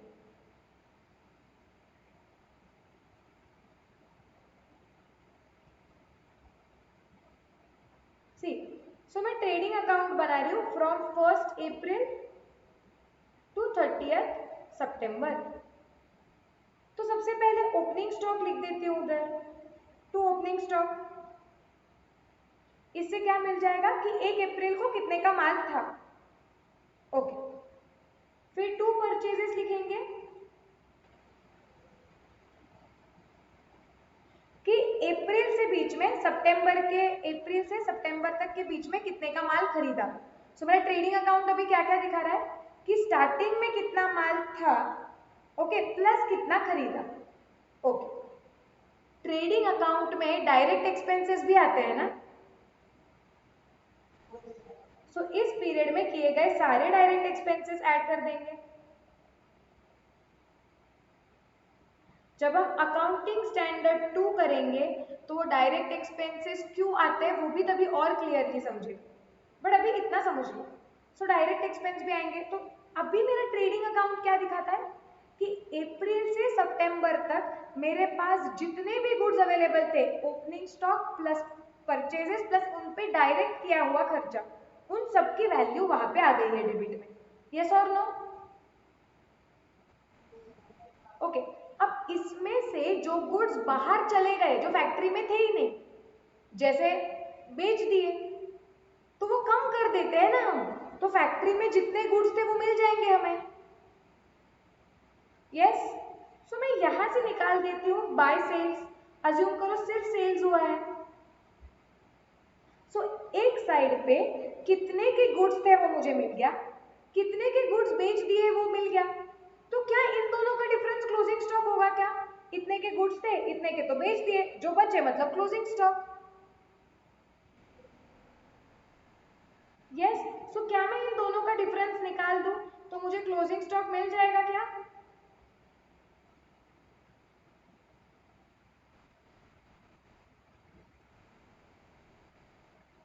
एवरीबडी शांति से सोचो, ट्रेडिंग अकाउंट पहले बार नहीं सीख रहे हो, लेकिन फाउंडेशन पे भी मैंने 100 बार बताया था कि फाइनल अकाउंट्स का ट्रेडिंग अकाउंट का लॉजिक ये बहुत इंपॉर्टेंट है।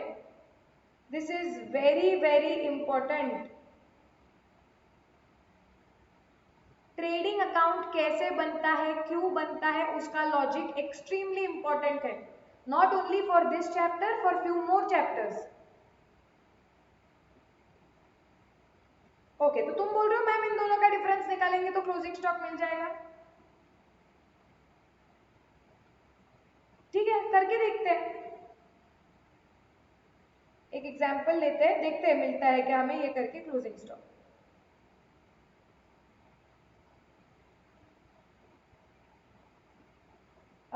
एक एग्जांपल बस मुझे ड्राफ्ट कर लेने दो। सपोज तुम्हारे पास ओपनिंग स्टॉक में थी एक कैडबरी।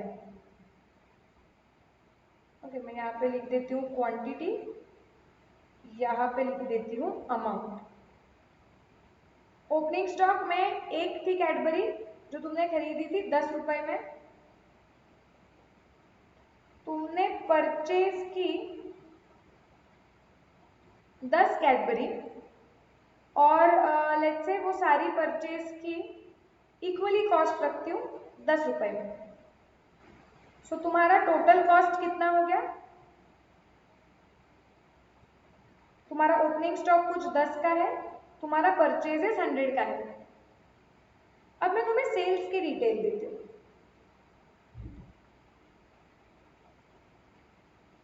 तुमने बेचे हैं, तुमने बेची 6 कैडबरी, लेकिन तुमने हर एक कैडबरी बेची 20 रुपए में, या थोड़ा कम ले लेती हूँ 15 रुपए में। तो तुम्हारा प्रोडक्ट कितना आ गया? 90। This is the information. Okay, if I give you this information, मैं तुम्हें ये इंफॉर्मेशन दी है, अज्यूम करो डायरेक्ट एक्सपेंसेस ये वैल्यू में इंक्लूडेड है, तो मुझे बताओ जिस दिन आग लगी, okay, if this information is available, ये इंफॉर्मेशन के बेसिस पे मुझे बताओ कि as on date of fire तुम्हारा स्टॉक की वैल्यू कितनी थी?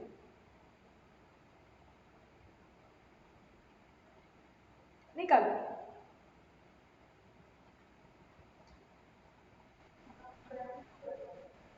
क्या? ओके, तो एक ऑप्शन आया है 20। This is the information.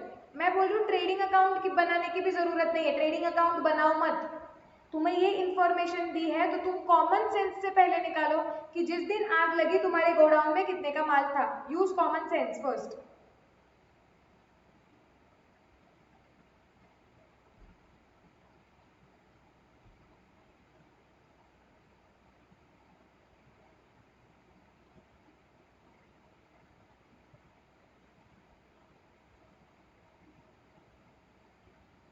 Simple है, सारा डेटा दिया है मैंने तुम्हें। 1 मिनट लो, शांति से सोचो और मुझे बताओ।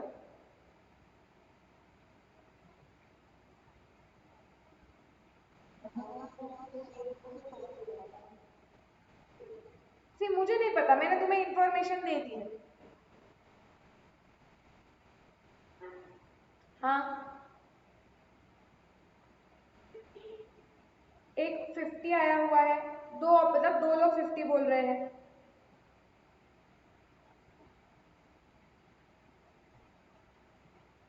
ओके, 3 लोग 50।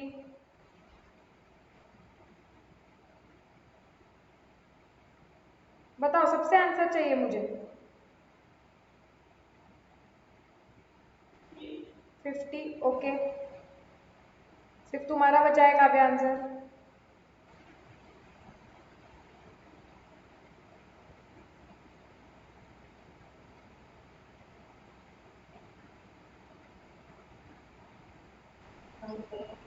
ओके, समझ में नहीं आ रहा है।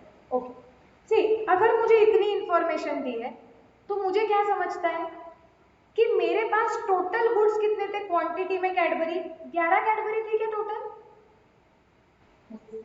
जिसमें से मैंने कितनी कैडबरी बेच दी, 6। मतलब मेरे गोडाउन में कितनी कैडबरी होनी चाहिए थी, अज्यूमिंग बाकी कुछ नहीं हुआ है, बस यही इंफॉर्मेशन है, 5। ओके, और जो 5 कैडबरी थी वो मैंने कितने में खरीदी थी, मेरा कॉस्ट क्या है, 10। तो उसकी वैल्यू कितनी हो गई, 50। करेक्ट। अब अगर हम ट्रेडिंग अकाउंट भी बनाते हैं तो सेम क्लोजिंग स्टॉक निकलना चाहिए, यस और नो। यस, तो अभी हम ट्रेडिंग अकाउंट बनाते हैं। ट्रेडिंग अकाउंट में हमने लिख दिया टू ओपनिंग स्टॉक। कितने का लिख दिया मैंने ओपनिंग स्टॉक, 10।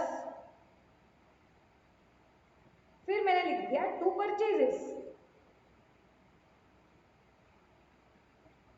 100। मैंने लिख दिया सेल्स, बाय सेल्स। और कितना आ गया वहां पे सेल्स, कितने का सेल किया है मैंने, 90 का। अब तुमने बोला है कि मैम इन दोनों का डिफरेंस जो भी होगा वो होना चाहिए हमारा क्लोजिंग स्टॉक। तो ट्रेडिंग अकाउंट के डेबिट में दिख रहा है कि टोटल तुम्हारे पास 110 कॉस्ट के गुड्स थे और तुम्हारे गुड्स बाहर कितने के चले गए, -90। मतलब 20 का क्लोजिंग स्टॉक ऐसे दिख रहा है, जो एक आंसर आया हुआ है। नाउ टेल मी, जब तुम ट्रेडिंग अकाउंट नहीं बनाते हो तो तुम्हारा आंसर आता है कि तुम्हारे गोडाउन में 50 का स्टॉक था और तुम्हारा 50 नुकसान हुआ है। जब तुम ट्रेडिंग अकाउंट बनाते हो तो तुम्हारा आंसर आता है 20। क्यों,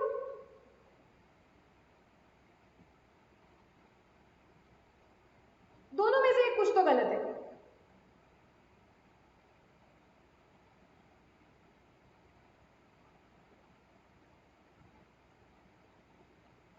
क्लिक होना चाहिए था ये, क्या ट्रेडिंग अकाउंट पढ़े फिर।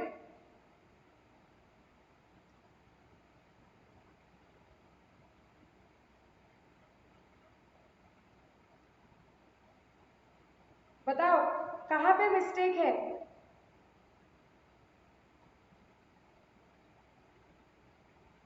नहीं आकांक्षा, आवाज नहीं है तेरे। हाँ विश्वजीत, विश्वजीत बोल रहा है मैम लॉजिकली तो 50 ही आएगा, 11 में से 6 कैडबरी गई तो 5 बची है कैडबरी इंटू 10, सीधा हिसाब है 50। तो विश्वजीत ट्रेडिंग अकाउंट क्यों नहीं दिखा रहा है। परफेक्ट, प्रॉफिट भी तो होता है।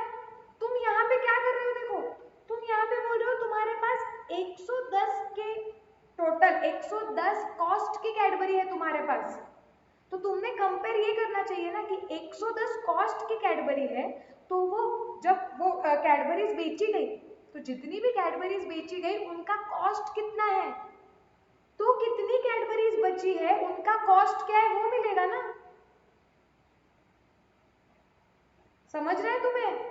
यहाँ ये फिगर कॉस्ट पे है और सेल्स प्रॉफिट पकड़ के होता है, this is cost plus profit, तो ये कंपेरेबल कैसे होगा? ट्रेडिंग अकाउंट में सिर्फ इतनी ही चीजें होती है क्या?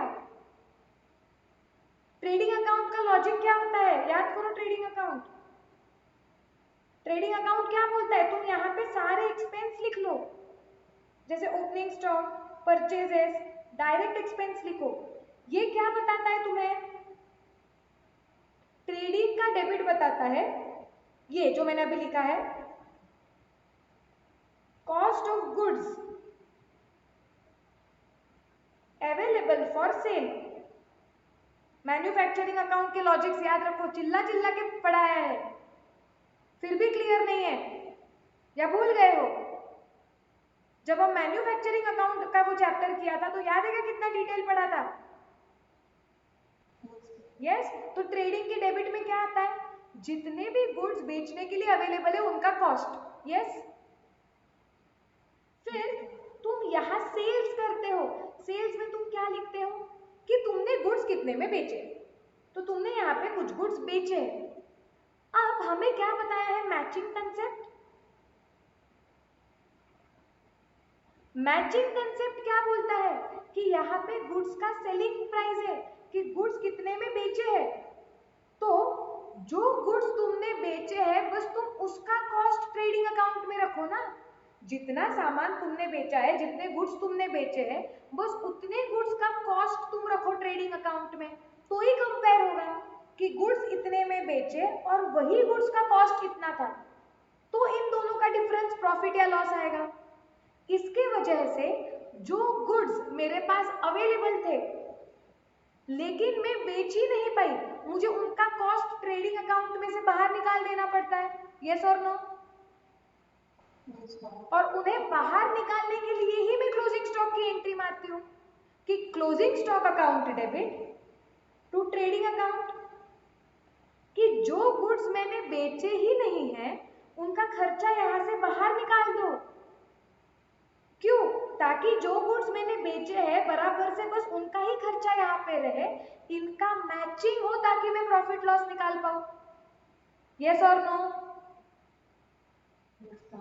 इसके बाद मेरे ट्रेडिंग अकाउंट में क्या रहता है, इसके बाद अभी मेरे पास ट्रेडिंग अकाउंट में क्या है, मेरे पास सेल्स है और ये मिला के मेरे पास है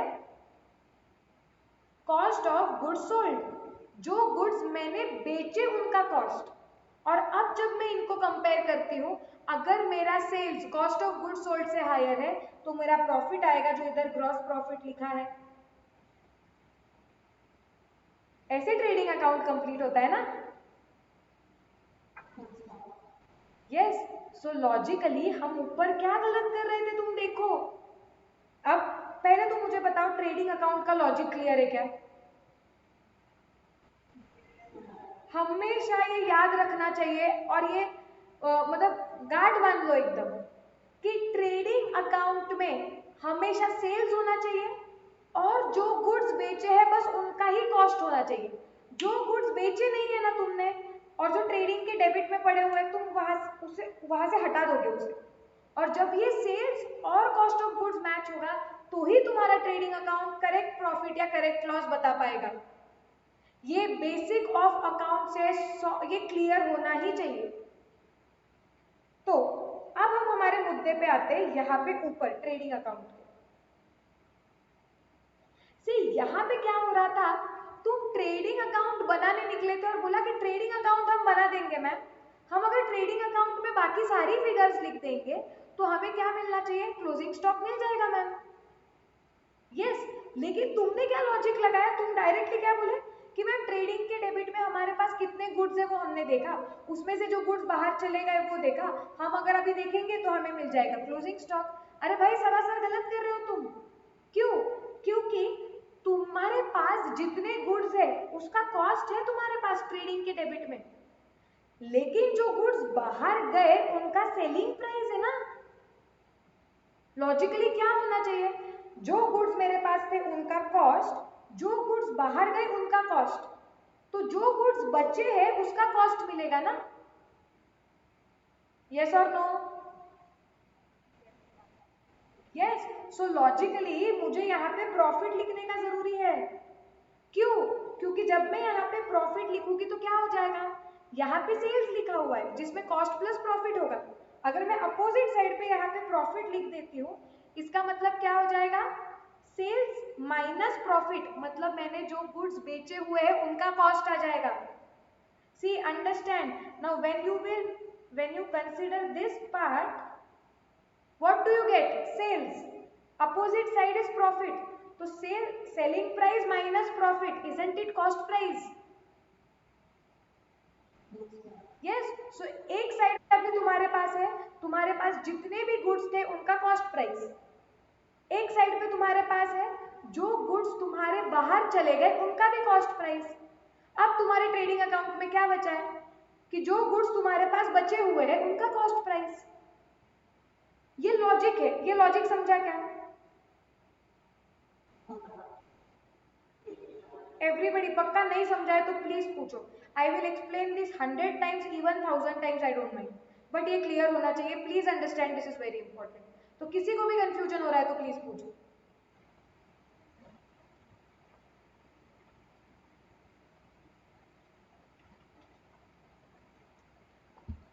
ये तो लॉजिक की बात हो गई। और अगर तुम कॉमन सेंस भी लगाते तो तुम क्या बोलते थे कि ट्रेडिंग अकाउंट में हम सारे क्या क्या आता है, ये लिख दिया, opening stock purchases, gross profit आता है वो लिख देते हैं, सेल्स आता है वो लिख देते हैं। अगर ट्रेडिंग अकाउंट में बाकी सारी चीजें मेरे पास अवेलेबल है तो एक मिसिंग फिगर निकाल सकती हूँ मैं, जो है बाय क्लोजिंग स्टॉक। कैसे ये फिगर मैं निकाल सकती हूँ, क्योंकि मुझे पता है ना कि डेबिट और क्रेडिट साइड की टोटल तो हमेशा सेम ही आती है, और डेबिट साइड मेरी पूरी कंप्लीट हो चुकी है। मेरे पास डेबिट साइड का क्या क्या है, मेरे पास ओपनिंग स्टॉक है, परचेजेस है, डायरेक्ट एक्सपेंस है, ग्रॉस प्रॉफिट भी लिख दिया है, तो अभी डेबिट साइड पे और कुछ आएगा नहीं, तो इसकी टोटल फिक्स है। अब वही टोटल तुम्हारी ट्रेडिंग की क्रेडिट में आती है, उसमें से तुम सेल्स माइनस कर दोगे तो automatic closing stock balancing figure करके मिल जाएगा, बचा हुआ फिगर करके। Yes no? Yes. So logically अगर मुझे क्लोजिंग स्टॉक चाहिए कि जिस दिन आग लगी है मुझे उस दिन का क्लोजिंग स्टॉक चाहिए, तो मुझे उस दिन तक का ट्रेडिंग अकाउंट बनाना चाहिए। और ट्रेडिंग अकाउंट में मैंने क्या क्या लिखना चाहिए, जैसे हमने अभी यहाँ पे एग्जाम्पल लिया था, अब उसका ट्रेडिंग अकाउंट कंप्लीट करते हैं।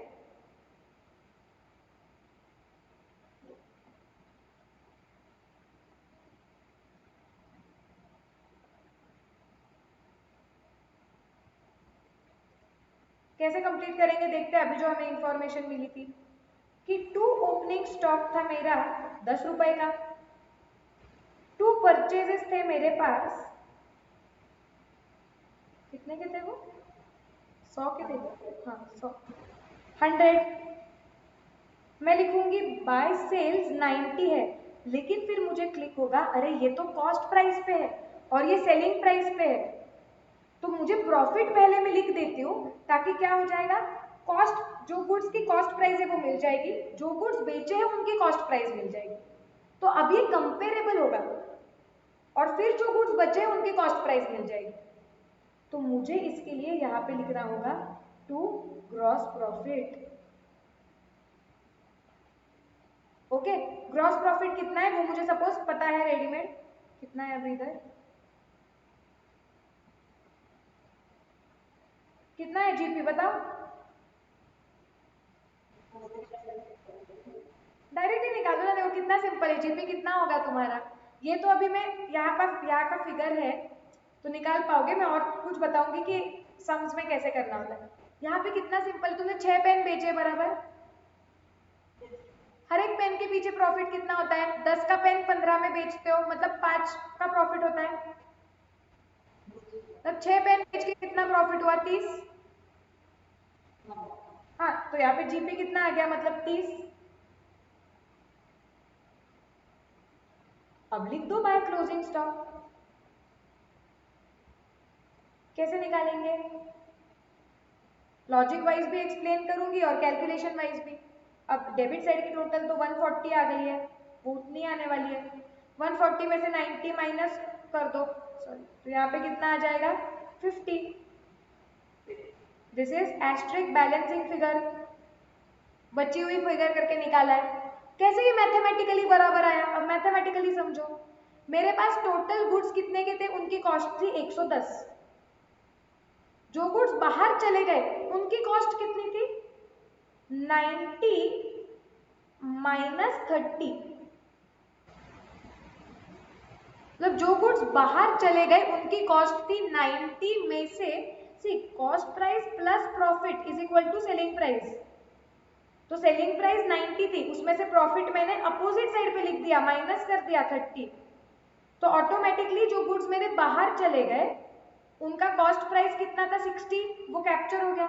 सो 110 के गुड्स थे, बाहर जो गुड्स गए उनकी कॉस्ट मैंने रिकॉर्ड कर दी 60, तो जो गुड्स बचे हैं उनकी कॉस्ट बराबर कैप्चर हो गई 50।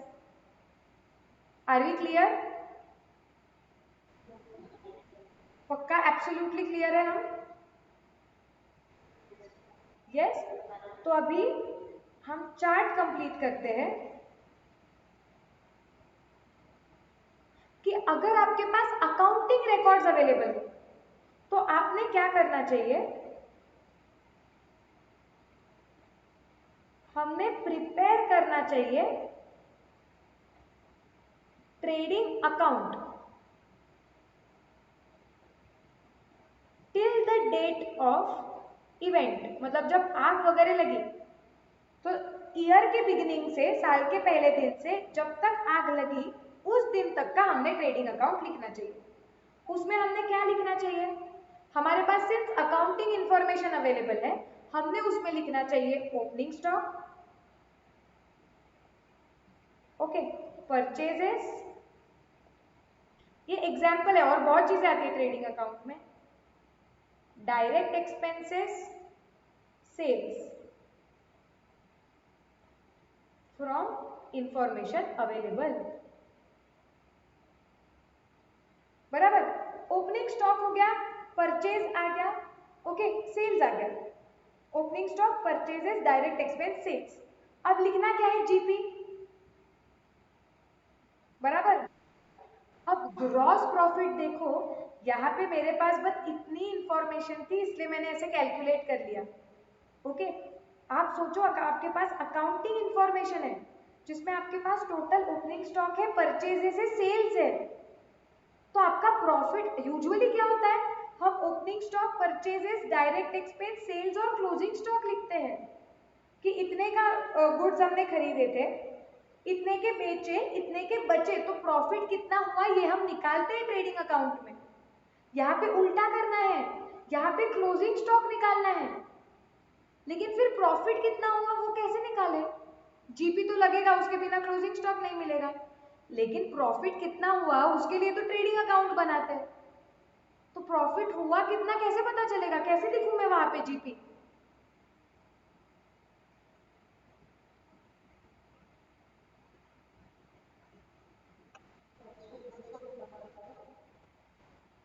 कॉस्ट ऑफ गुड्स सोल्ड कैसे निकालोगे ना Kavya? Cost of goods sold निकलता कैसे? Opening stock plus purchases minus closing stock. Closing stock तो पता ही नहीं है ना। अगर क्लोजिंग स्टॉक पता होता तो सीओजीएस निकल जाता, सेल्स और सीओजीएस को कंपेयर करके प्रॉफिट मिलता था, बराबर। लेकिन वो क्लोजिंग स्टॉक ही तो निकालना है, उसके लिए अभी हमने देखा प्रॉफिट मिल गया तो काम हो जाएगा, लेकिन प्रॉफिट मिलेगा कहां से? इसके लिए क्या करते हैं ना, सी एक्चुअल प्रॉफिट कितना हुआ ये निकालने के लिए हमें क्लोजिंग स्टॉक लगता है, तो ही एक्चुअल प्रॉफिट कितना हुआ मैं निकाल पाती। लेकिन यहाँ पे मुझे क्लोजिंग स्टॉक निकालना है तो मुझे प्रॉफिट की फिगर लानी ही पड़ेगी। तो कैसे लाओ? एक काम करो, पिछले साल का डेटा देखो और आप कितना परसेंटेज प्रॉफिट कमाते हो, ओके, वो निकाल दो, एस्टिमेट करो ना। आप पिछले साल के डेटा देखो, आप सालों साल बिजनेस कर रहे हो, आप उसके ऊपर से ये निकालो ना कि आप अगर 100 रुपए का सेल करते हो, अगर आप 100 रुपीज का सेल करते हो, तो आपका सेलिंग प्राइस का कितना परसेंटेज प्रॉफिट होता है? इतने साल धंधा कर रहे हो, पिछले साल का डेटा है, उधर से निकाल सकते हो ना। यस, इससे क्या होगा?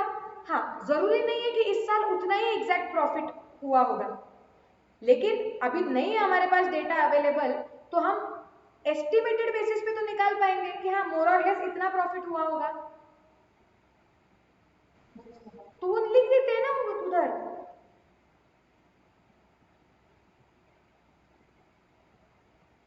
तो हम इधर लिख देंगे calculate gross profit on estimated basis.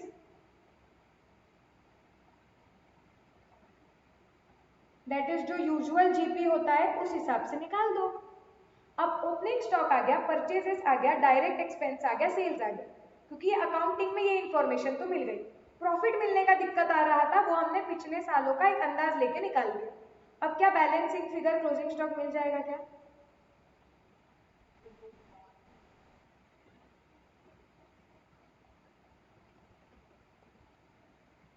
Clear है क्या सब लोगों को मैं क्या बोल रही हूँ ये?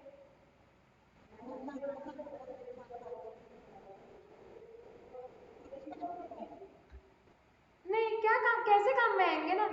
तुम कुछ भी कर लो काव्या, तुम्हें प्रॉफिट निकालने के लिए सेल्स में से कॉस्ट ऑफ गुड्स माइनस करना पड़ेगा।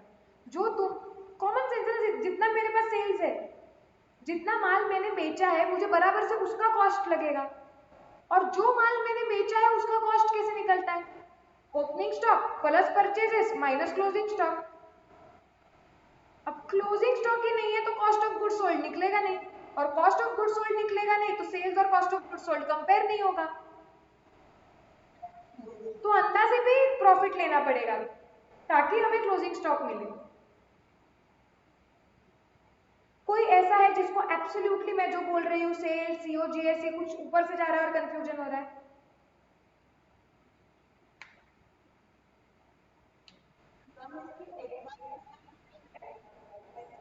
हाँ, मतलब मैम अगर जीपी एस्टिमेटेड है तो क्लोजिंग स्टॉक भी एग्जैक्ट फिगर नहीं आएगी, एस्टिमेटेड बेसिस पे ही आएगी। बट अपने पास अभी ऑप्शन ही नहीं है योगिनी, क्योंकि आग लग चुकी है, कोई डेटा अवेलेबल ही नहीं है। This is the only option left फिलहाल।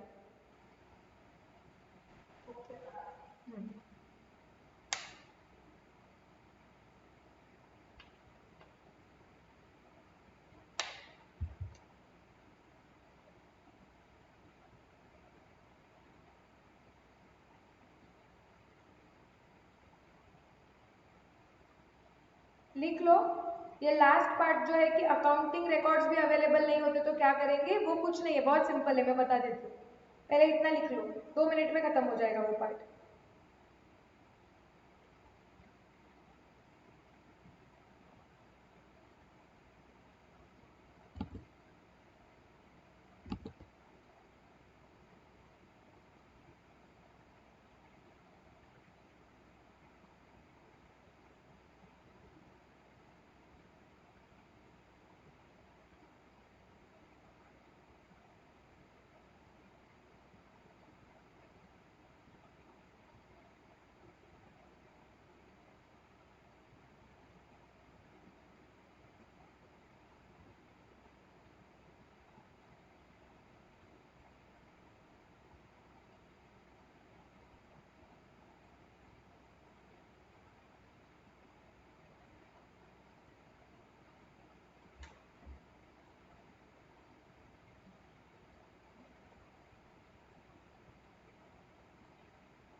डन।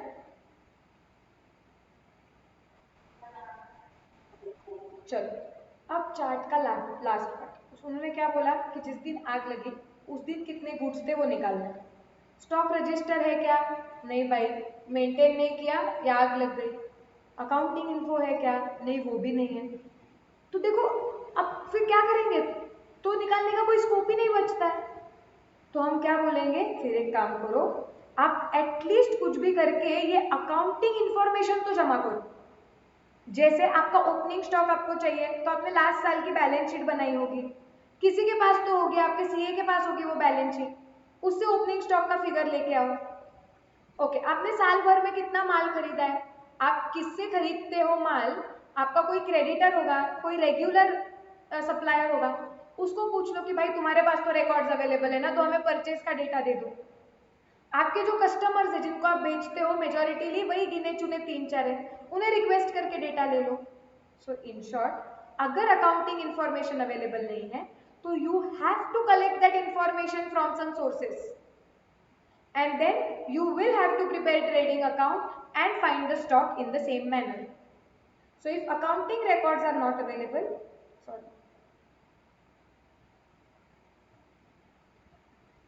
then हम क्या बोलेंगे, collect the info from जो भी है, डेटर्स, क्रेडिटर्स, कस्टमर्स, कुछ चार्टर्ड अकाउंटेंट्स के पास कुछ रिकॉर्ड होगा तो सीएस एक्सेट्रा। और एक बार वो सारी इंफॉर्मेशन कलेक्ट हो गई जो हमें चाहिए, फिर आप क्या करो, प्रिपेयर ट्रेडिंग अकाउंट। फिर आप एग्जैक्टली ये वाला पार्ट ही फॉलो कर सकते हो।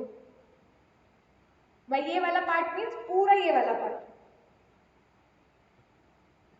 क्लियर। फिर ट्रेडिंग अकाउंट की प्रोसीजर क्या फॉलो करनी है वो इस पार्ट में बताया ही है।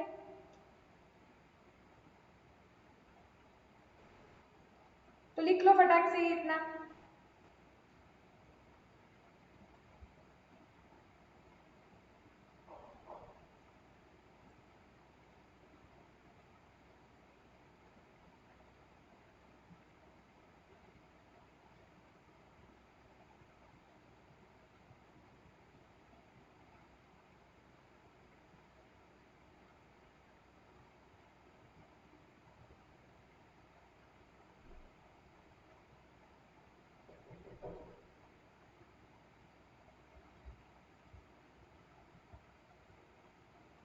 एक सेकेंड रुको, हाँ आई,